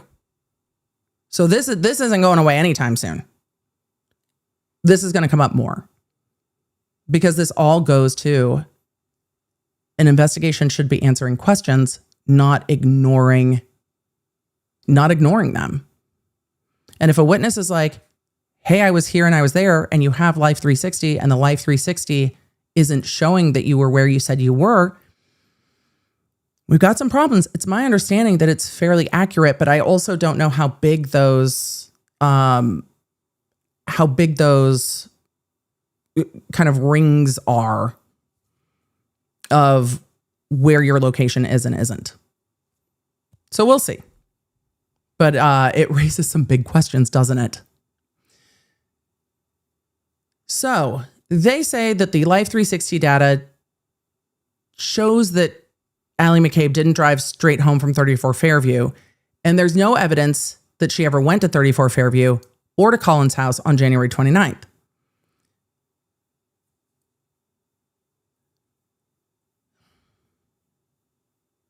My only other question to that is,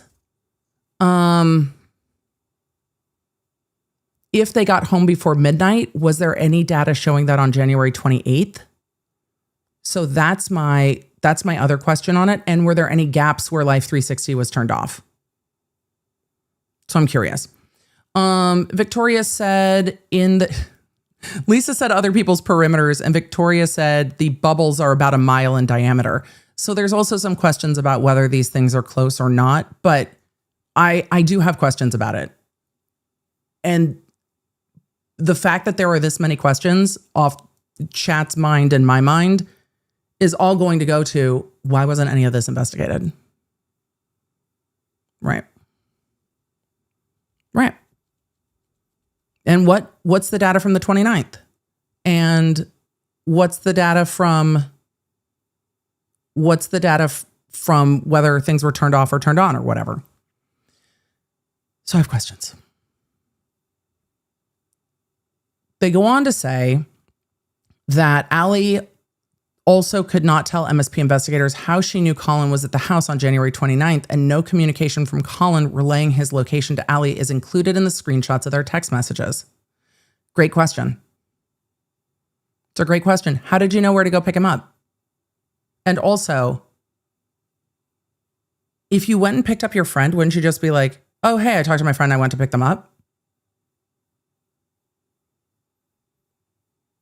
Like, it seems like that would be communicated to either by call or text. They say for these reasons and more, Colin has relevant information about what happened the night of January 29th, 2022, his communications with the House defendants and others concerning John O'Keefe's death and Proctor's investigation. Right. I mean, did Jen McCabe text Allie and say, hey, come get Colin? I've got questions. I've got questions. So, indeed, they say, his role was so important to the Commonwealth that it called him as a witness in Miss Reed's first trial. Now, I got thoughts about that too. I don't think Colin Albert was important to the Commonwealth's case.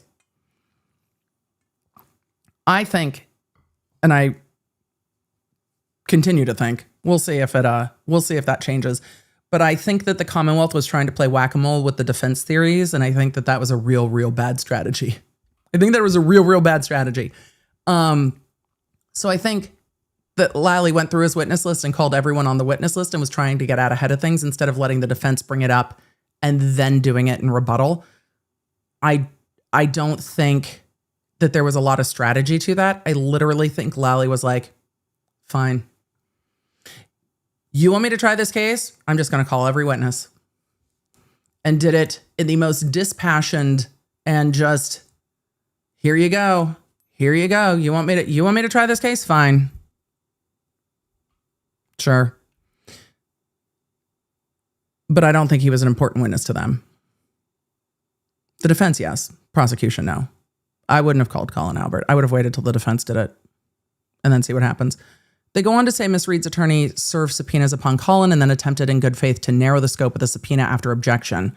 On February 11th, 2026, Reed's attorney promptly served a notice of taking deposition for Colin on April 29th.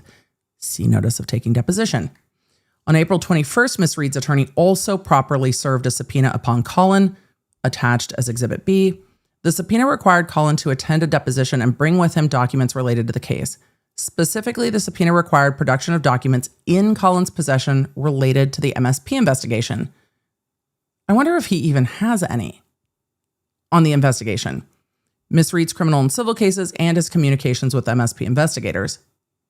His communications with the House defendants and others directly associated with the case. That's potentially a lot of information. On April 27th, On April 27th, the attorneys who represented the House defendants identified that they were representing Colin. All of this is a terrible idea. And they served a Rule 45 objection on Reed's counsel, including objecting to the scope of the request for the production of documents. And then they've got the email there attached as Exhibit C. One of counsel's primary objections was the scope of the request for communications with his parents from January 29th to the present. However, Colin's counsel did not claim that the subpoena was ineffective. Right, he was objecting to it. I'm curious to see what happens next. That same day, April 27th, Reed's counsel requested a Rule 9C conference relating to the objections and wrote that it makes sense to take Colin Albert's deposition after the documents are produced and agreed to reschedule the deposition so they could address the objection.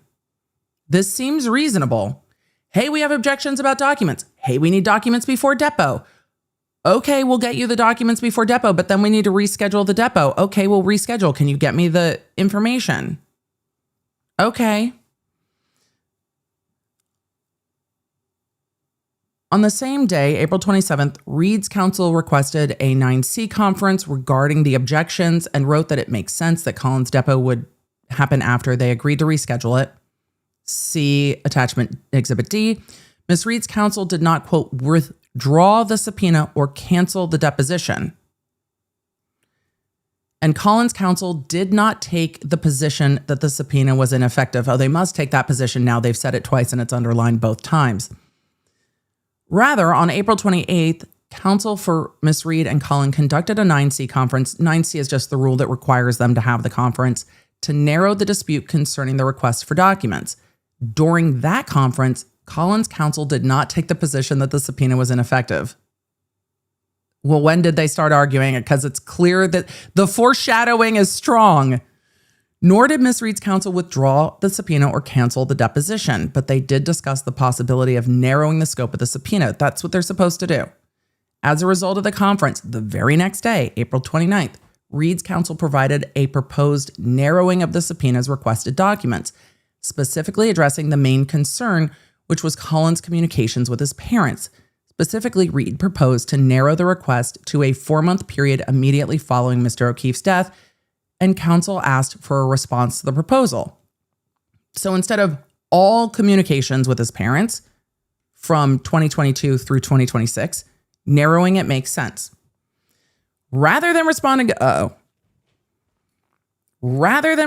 in good faith, Colin's counsel began efforts to thwart the subpoena entirely.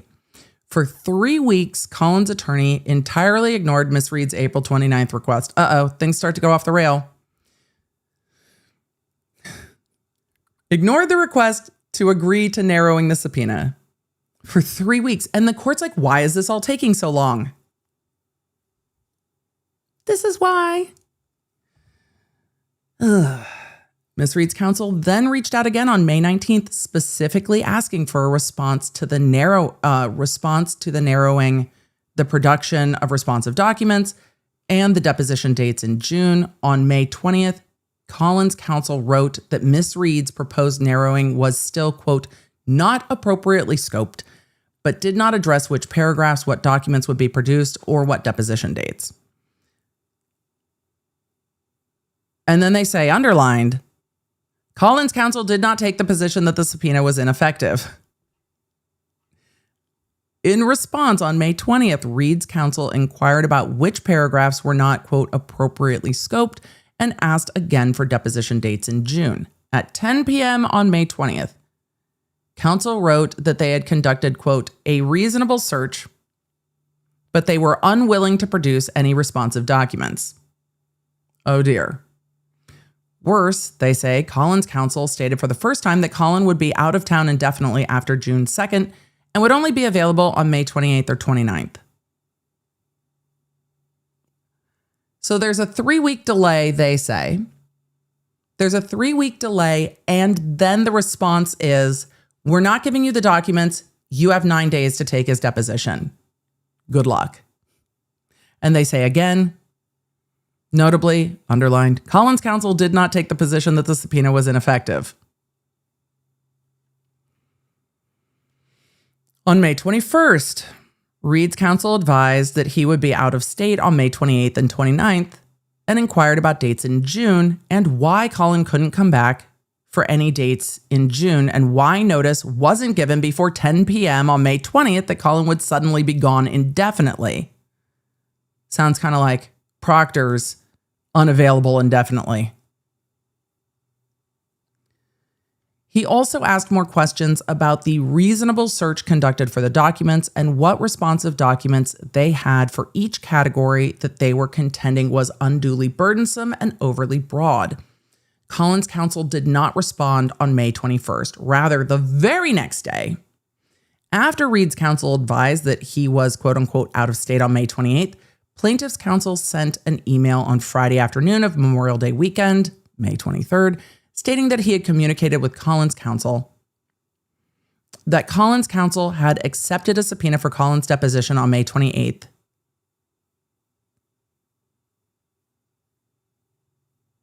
No. And he intended to proceed with the deposition on that date and then attempted to serve an invalid notice of taking deposition among the parties. No.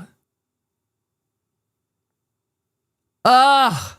No, you didn't. This is ridiculous. Okay, let's back this up. Reed's attorney and Colin Albert's attorney are going back and forth about the depositions and when it's going to be taken. And then plaintiff's counsel, Diller, parachutes in and is like, we're going to take the depo. They had never noticed the depo. This is ridiculous. Here's why. The party that noticed the original deposition is the party that should be taking the deposition, the defense. The plaintiff coming in and trying to yoink the deposition to a time when the counsel who's taking the deposition is unavailable is such crazy fuckery. And I am very curious about the communications that happened between plaintiff's counsel and Colin Albert's counsel to come to the date of the 29th. What were those convos? Because it seemed that they were just parachuting in to cut Reed's attorneys out and be like, oh, well, you're not available. Too bad, so sad. Wild. But this makes so much sense why on that call, Diller was piping in and the court was like, what do you know about it? And Diller was piping in and the court's like, what are you even talking about? Well, now we know that they were having communications about this because plaintiff's counsel swooped in and was like, we'll subpoena the deposition for Colin Albert. We'll do it on the day that y'all aren't doing it.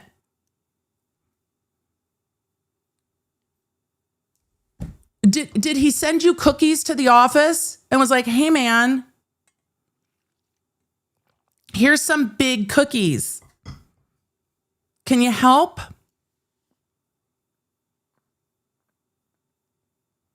Oh, boy.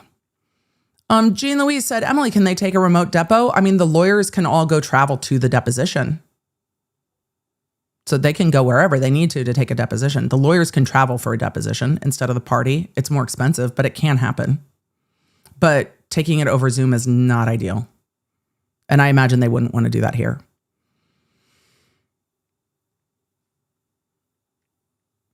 That's wild.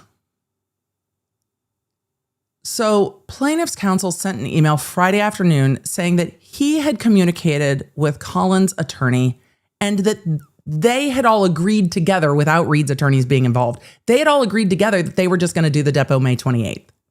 Cutting Reed's attorneys out of the conversation entirely and setting it for a day that counsel knows that they're unavailable is fuckery.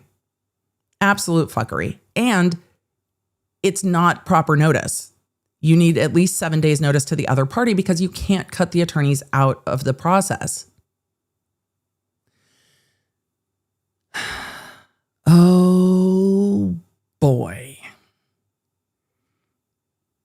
They go on to say that you can see, well, they attach the email, that this was obviously a coordinated effort between Colin's counsel and plaintiff counsel to interfere with Miss Reed's subpoena and the Superior Court Rule 9C process.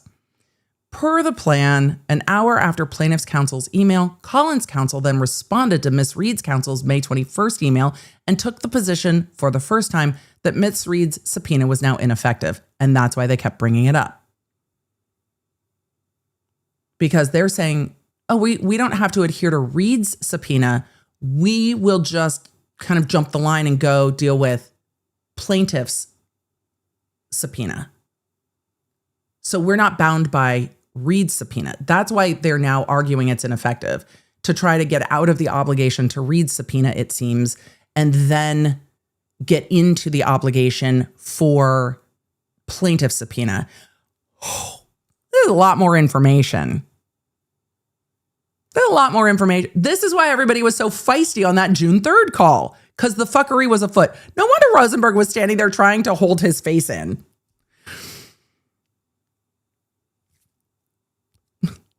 So then you get Colin Albert's counsel saying, oh yeah, no, we're not adhering to your subpoena. It's ineffective. Untimely. They go on to allege that he did not explain why the change in position or what occurred between May 21st and May 22nd that suddenly made it ineffective. Seems like a phone call. Additionally, he refused to provide any dates in June, explain why Colin could not come back for a deposition after June 2nd, nor describe what, quote, reasonable search he conducted or what documents he obtained related to that search. He did, however, reconfirm that Colin did not intend to produce any responsive documents. We're not giving you the documents. We're not attending your depo. And now we're going to go play patty cake with plaintiff's counsel and do a depo with them. No wonder everybody's so pissed at each other. Oh my God. Just, what are we doing? Argument.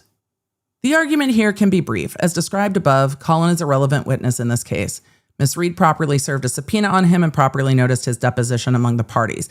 Colin asserted an objection to the subpoena, and the parties then began negotiating the scope of the document's requests On May 21st, when pressed on deposition dates, the reasonable search they conducted and responsive documents Colin had in his possession, suddenly Colin's counsel's position changed and they unilaterally declared the subpoena ineffective. The subpoena is not ineffective and the court should compel Colin to comply with it.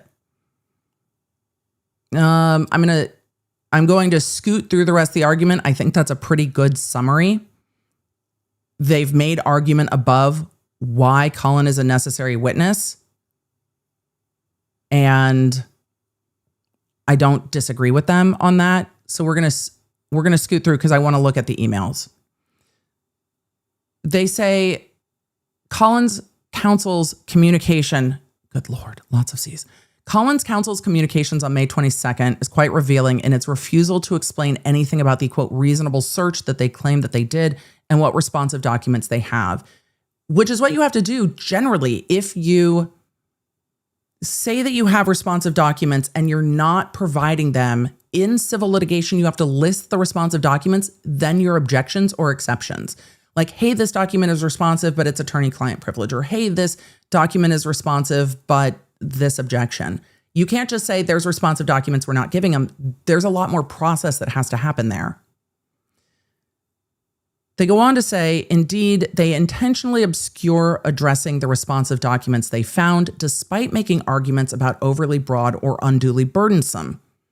For example, if there exists 100 text messages in response to the subpoena, that's not overly broad or unduly burdensome, but they refuse to provide that critical information. Rather, when pressed, they suddenly call the subpoena ineffective and then peddle the May 28th date to plaintiff's counsel once they knew Miss Reed's counsel, who is prepared for this deposition, will be out of state. The court should not countenance this type of conduct. Ooh. Oh, so feisty. Signed by Mr. Waters with the feisty writing. Great use of countenance.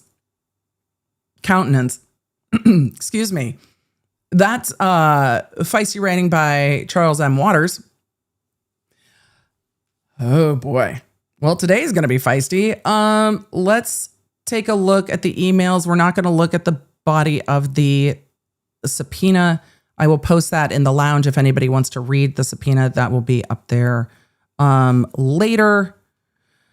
I just haven't looked to see if there were any identifying information in this that needed to be redacted. So I'll double check that before I share that there.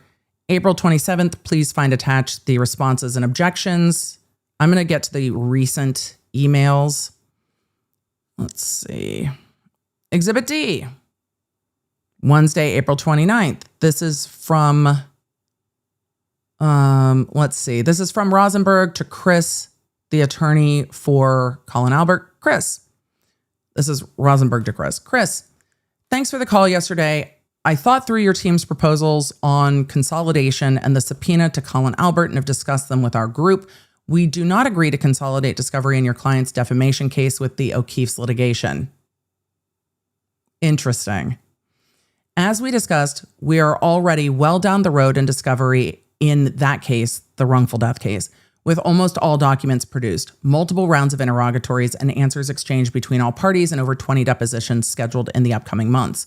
Also, Judge G has been insistent that we do all we can to stick to the existing discovery deadline in August, and I don't believe he would be inclined to allow consolidation that would necessarily require a significant extension of the deadline. They're asking to kind of merge discovery, but the discovery dates haven't even begun yet in the new actions. So merging discovery would slow the older case down to the pace of the newer case. And I can understand why they're not inclined to do that. Yeah, I can understand why they're not inclined to do that. And I think they're right that the judge would not be inclined to do that. Also, although I know that you weren't yet involved in the case, your clients previously resisted our efforts to make these proceedings more efficient by bringing our claims against them in the O'Keefe's case last year. Then when we filed those claims in a separate superior court action, they removed it to federal court, preventing any chance of consolidation. We do not think now consolidating only your affirmative claims, which your clients opted to bring in yet another superior court proceeding rather than the existing federal case, would be efficient or fair. So also, consolidating not just the discovery. I thought they were just talking about consolidating the discovery. They're talking about consolidating all the claims as well, which means taking all the claims from their defamation case and bringing them into the wrongful death case. You could take the defamation case perhaps as counterclaims in the other case, but now they're like, oh, now you want to consolidate them? No, we're not bringing your client's defamation claims into the wrongful death lawsuit if we're not also bringing the conspiracy claims and all the other claims. We're not doing that. And I think the judge would say no, because it would bring in 5 or 6 other counterclaimants. It would bring in an entirely different case. Yeah, I agree with their assertion that the judge at this point would be disinclined because the discovery cutoff is in 2 months. This would extend the case probably 1.5 to 2 years. We do not think now consolidating only your affirmative claims, which your clients opted to bring in yet another superior court proceeding rather than the existing federal case, would be efficient or fair. Attached is a proposed narrowing document subpoena to Colin Albert, particularly the portion of the last request seeking communications with Colin Albert's parents, as you requested in our 9C call. Please let us know if you will agree to produce the documents responsive to these narrower requests. And that seems to be the email that didn't get a response. That's April 29th. And then they have attached the scope that they're asking for. Exhibit E, this is from May 21st. Let's see, Exhibit F is from May 22nd. So these are in order. Some of you were asking if the emails were in order. Yes, they are going in order. Thursday, May 21st, this is from Waters to the attorneys, including Kieran. Kieran, 1, you must have missed my early response to Chris's email. I've placed it below chronologically for clarity in our communications. 2, your statement below that no further document exists and that you are willing to produce at this time is, of course, the exact issue with which we are concerned. 3, please describe the reasonable search you claim to have conducted. 4, please produce all responsive documents you are willing to produce at this time. 5, related to the responsive documents that you are not willing to produce, please identify what they are, including, are there any responsive documents relating to the investigation, criminal trials, civil actions? How many? Regarding Colin Albert's parents, what is the volume? This is what's required by the rules. And then they're going through, what did you do to identify all these things? You have to explain more. Were there any responsive documents that you are not willing to produce relating to? And then they list those items, including conversations or communications with literally everything going on with the criminal case. Then they ask about the deposition. Please provide the additional dates in June. I look forward to your response. Exhibit F. This is from May 22nd, from Diller to all the attorneys, including Rosenberg. Counsel. 4:02 p.m., Friday, May 22nd. This is the day my kid graduated from high school. Memorial Day weekend. It was raining a lot here in Middle Tennessee that weekend. Last month. Counsel, please note the following. Tuesday's deposition of Makowski, Mike Wazowski, of Makowski is off, while the O'Keefe and Reed teams confer on Reed's objections to the matter. We are notified that Miss Collins and Miss Bombardier, did I pronounce that right? I don't even care. If somebody's last name is Bombardier, I'm here for it. Need to reschedule the Tuesday or the Thursday depositions. Given that all parties were already blocked for the day and our need to move the depositions forward, we investigated and discovered, oh, that's shady. Given that we already have all this time blocked aside. We investigated and discovered. That's just disingenuous. We discovered that Colin Albert's deposition was canceled by the Reed team previously and never renoticed or subpoenaed to date. That's not accurate. Albert's counsel has agreed to accept the subpoena and appear next Thursday at his counsel's office for deposition. See attached. Friday's deposition remains on calendar and has been confirmed and is going forward. Have a nice holiday weekend. I look forward to seeing all of you next week. Well, there's some inaccurate information there. Better font though for the email signature. Did Diller change his email signature font, or is it just the way this one printed out? I'm curious.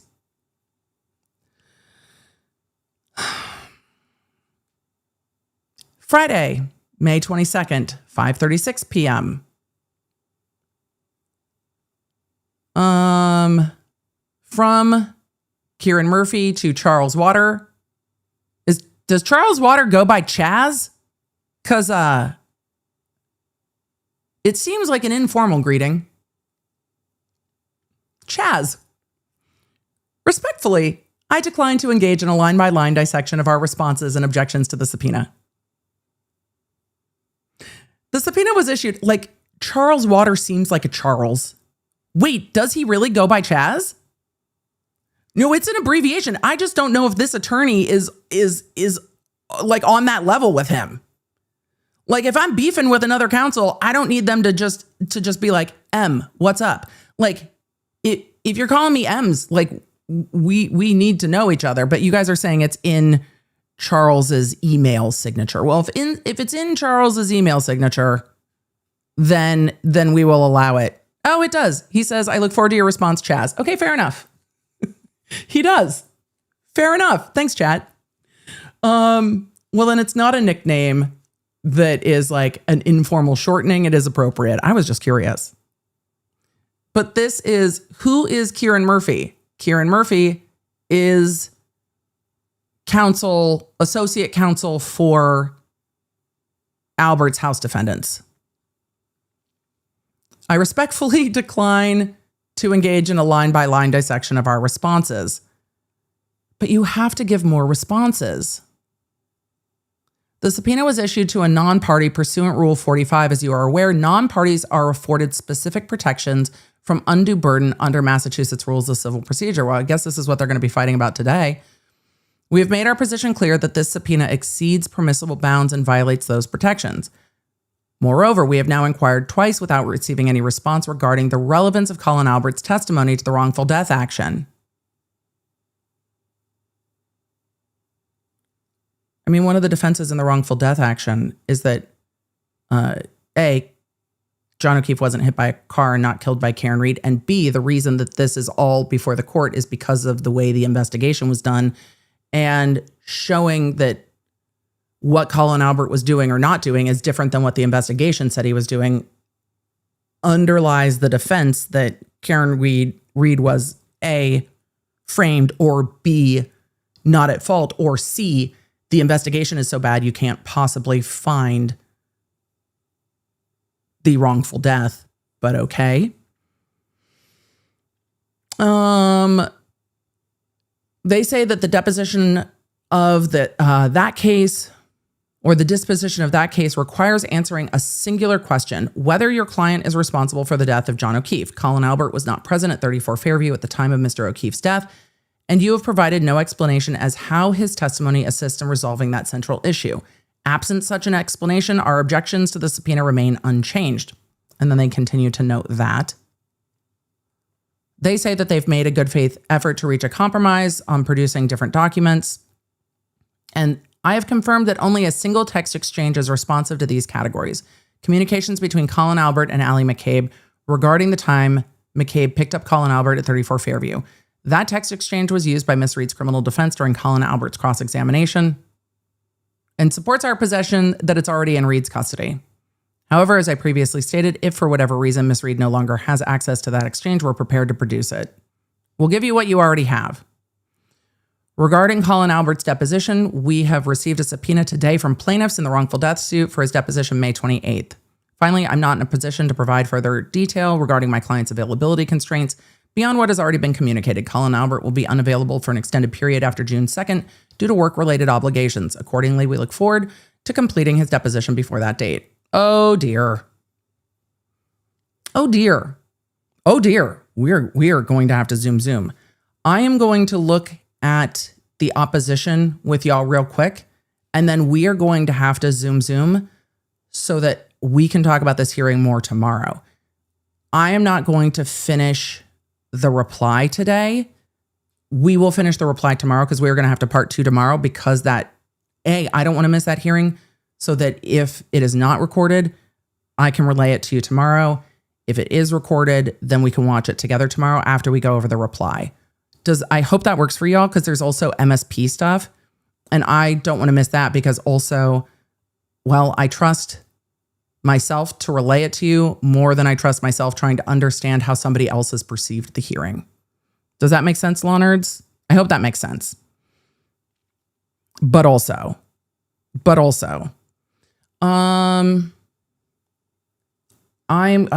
the wrong one. Where is the reply?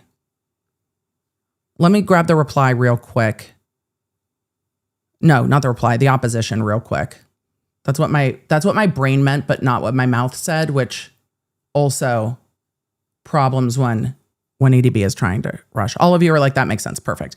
I will also give you an update in the app. For those of you that are in the Law Nerd Lounge, the documents, I just want to make sure there's no information that should be redacted. There probably isn't, but it makes me more comfortable.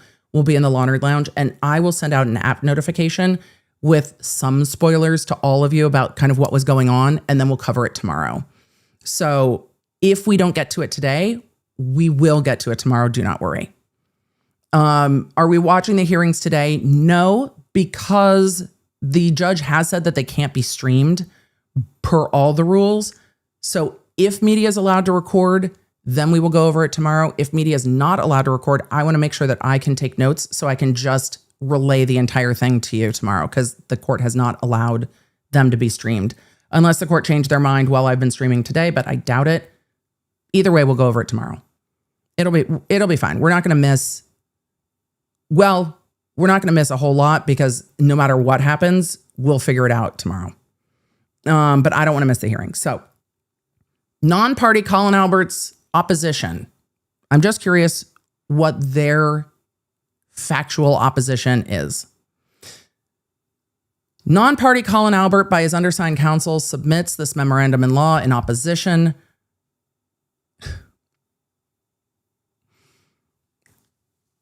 Okay. Reed's motion is of a piece that, what are we saying? Is of a piece with her cynical, years-long campaign to scapegoat Colin and many others in order to deflect from her own culpability for Officer John O'Keefe's death. Reed's motion is littered with material misrepresentations, thoroughly debunked claims, cheap character attacks, and outright knowing falsehoods that have no place in court filings. Oh, shit.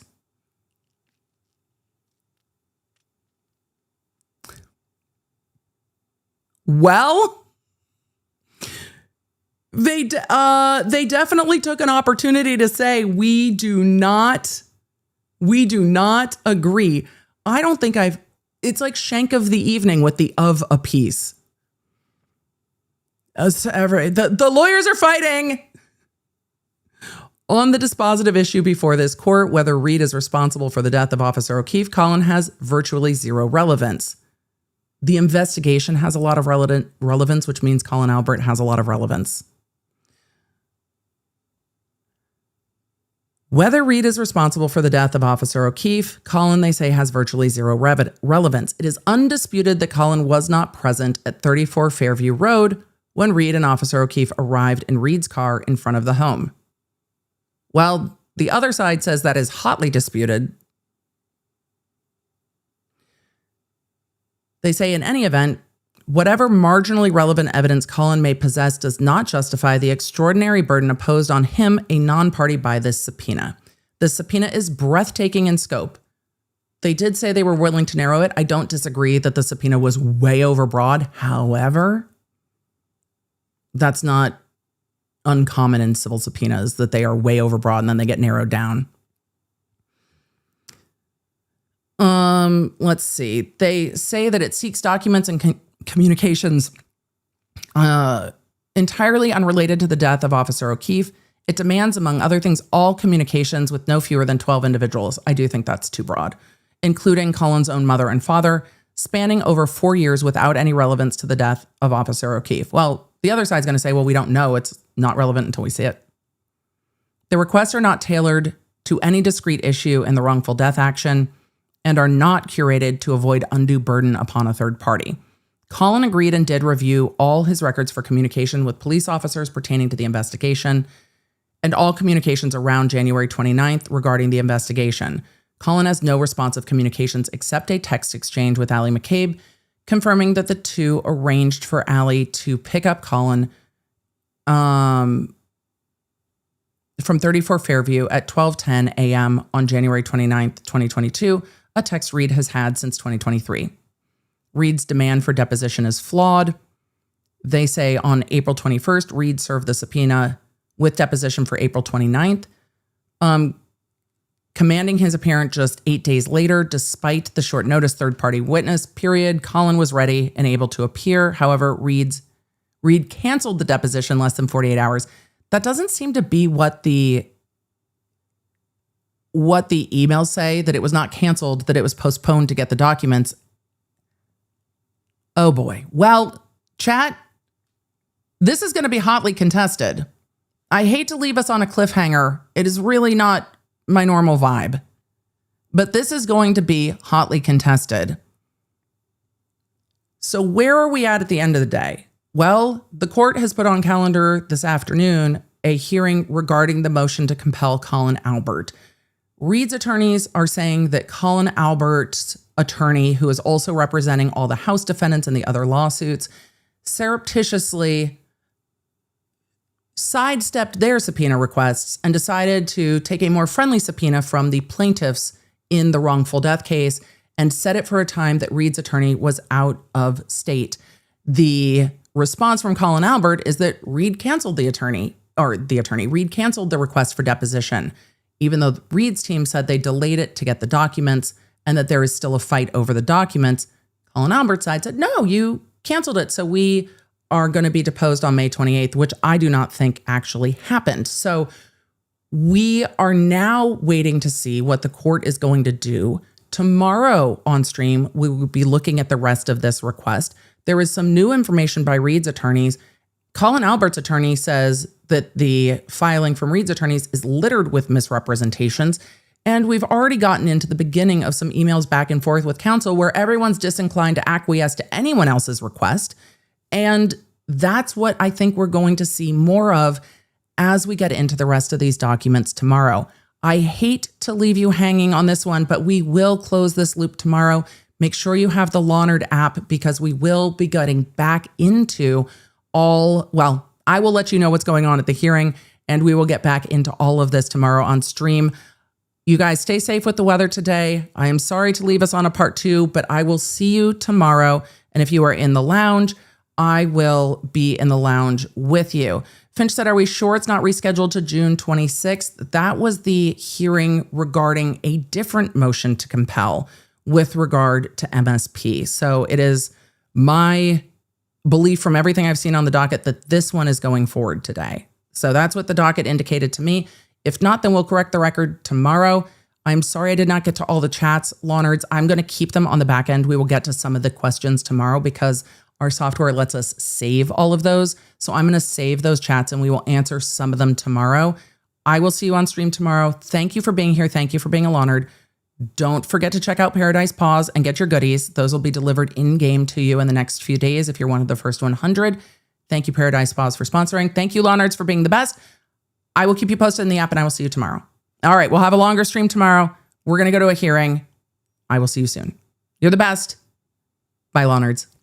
Thank you for joining me. Make sure you don't miss a live stream or any of the updates on the cases that you care about most with the Lawnerd app at lawnerdapp.com. It's a free download on iOS and Android, so I can keep you in the loop, because you never know when something's going to pop off. Thanks for being here, and thanks for being a Law Nerd.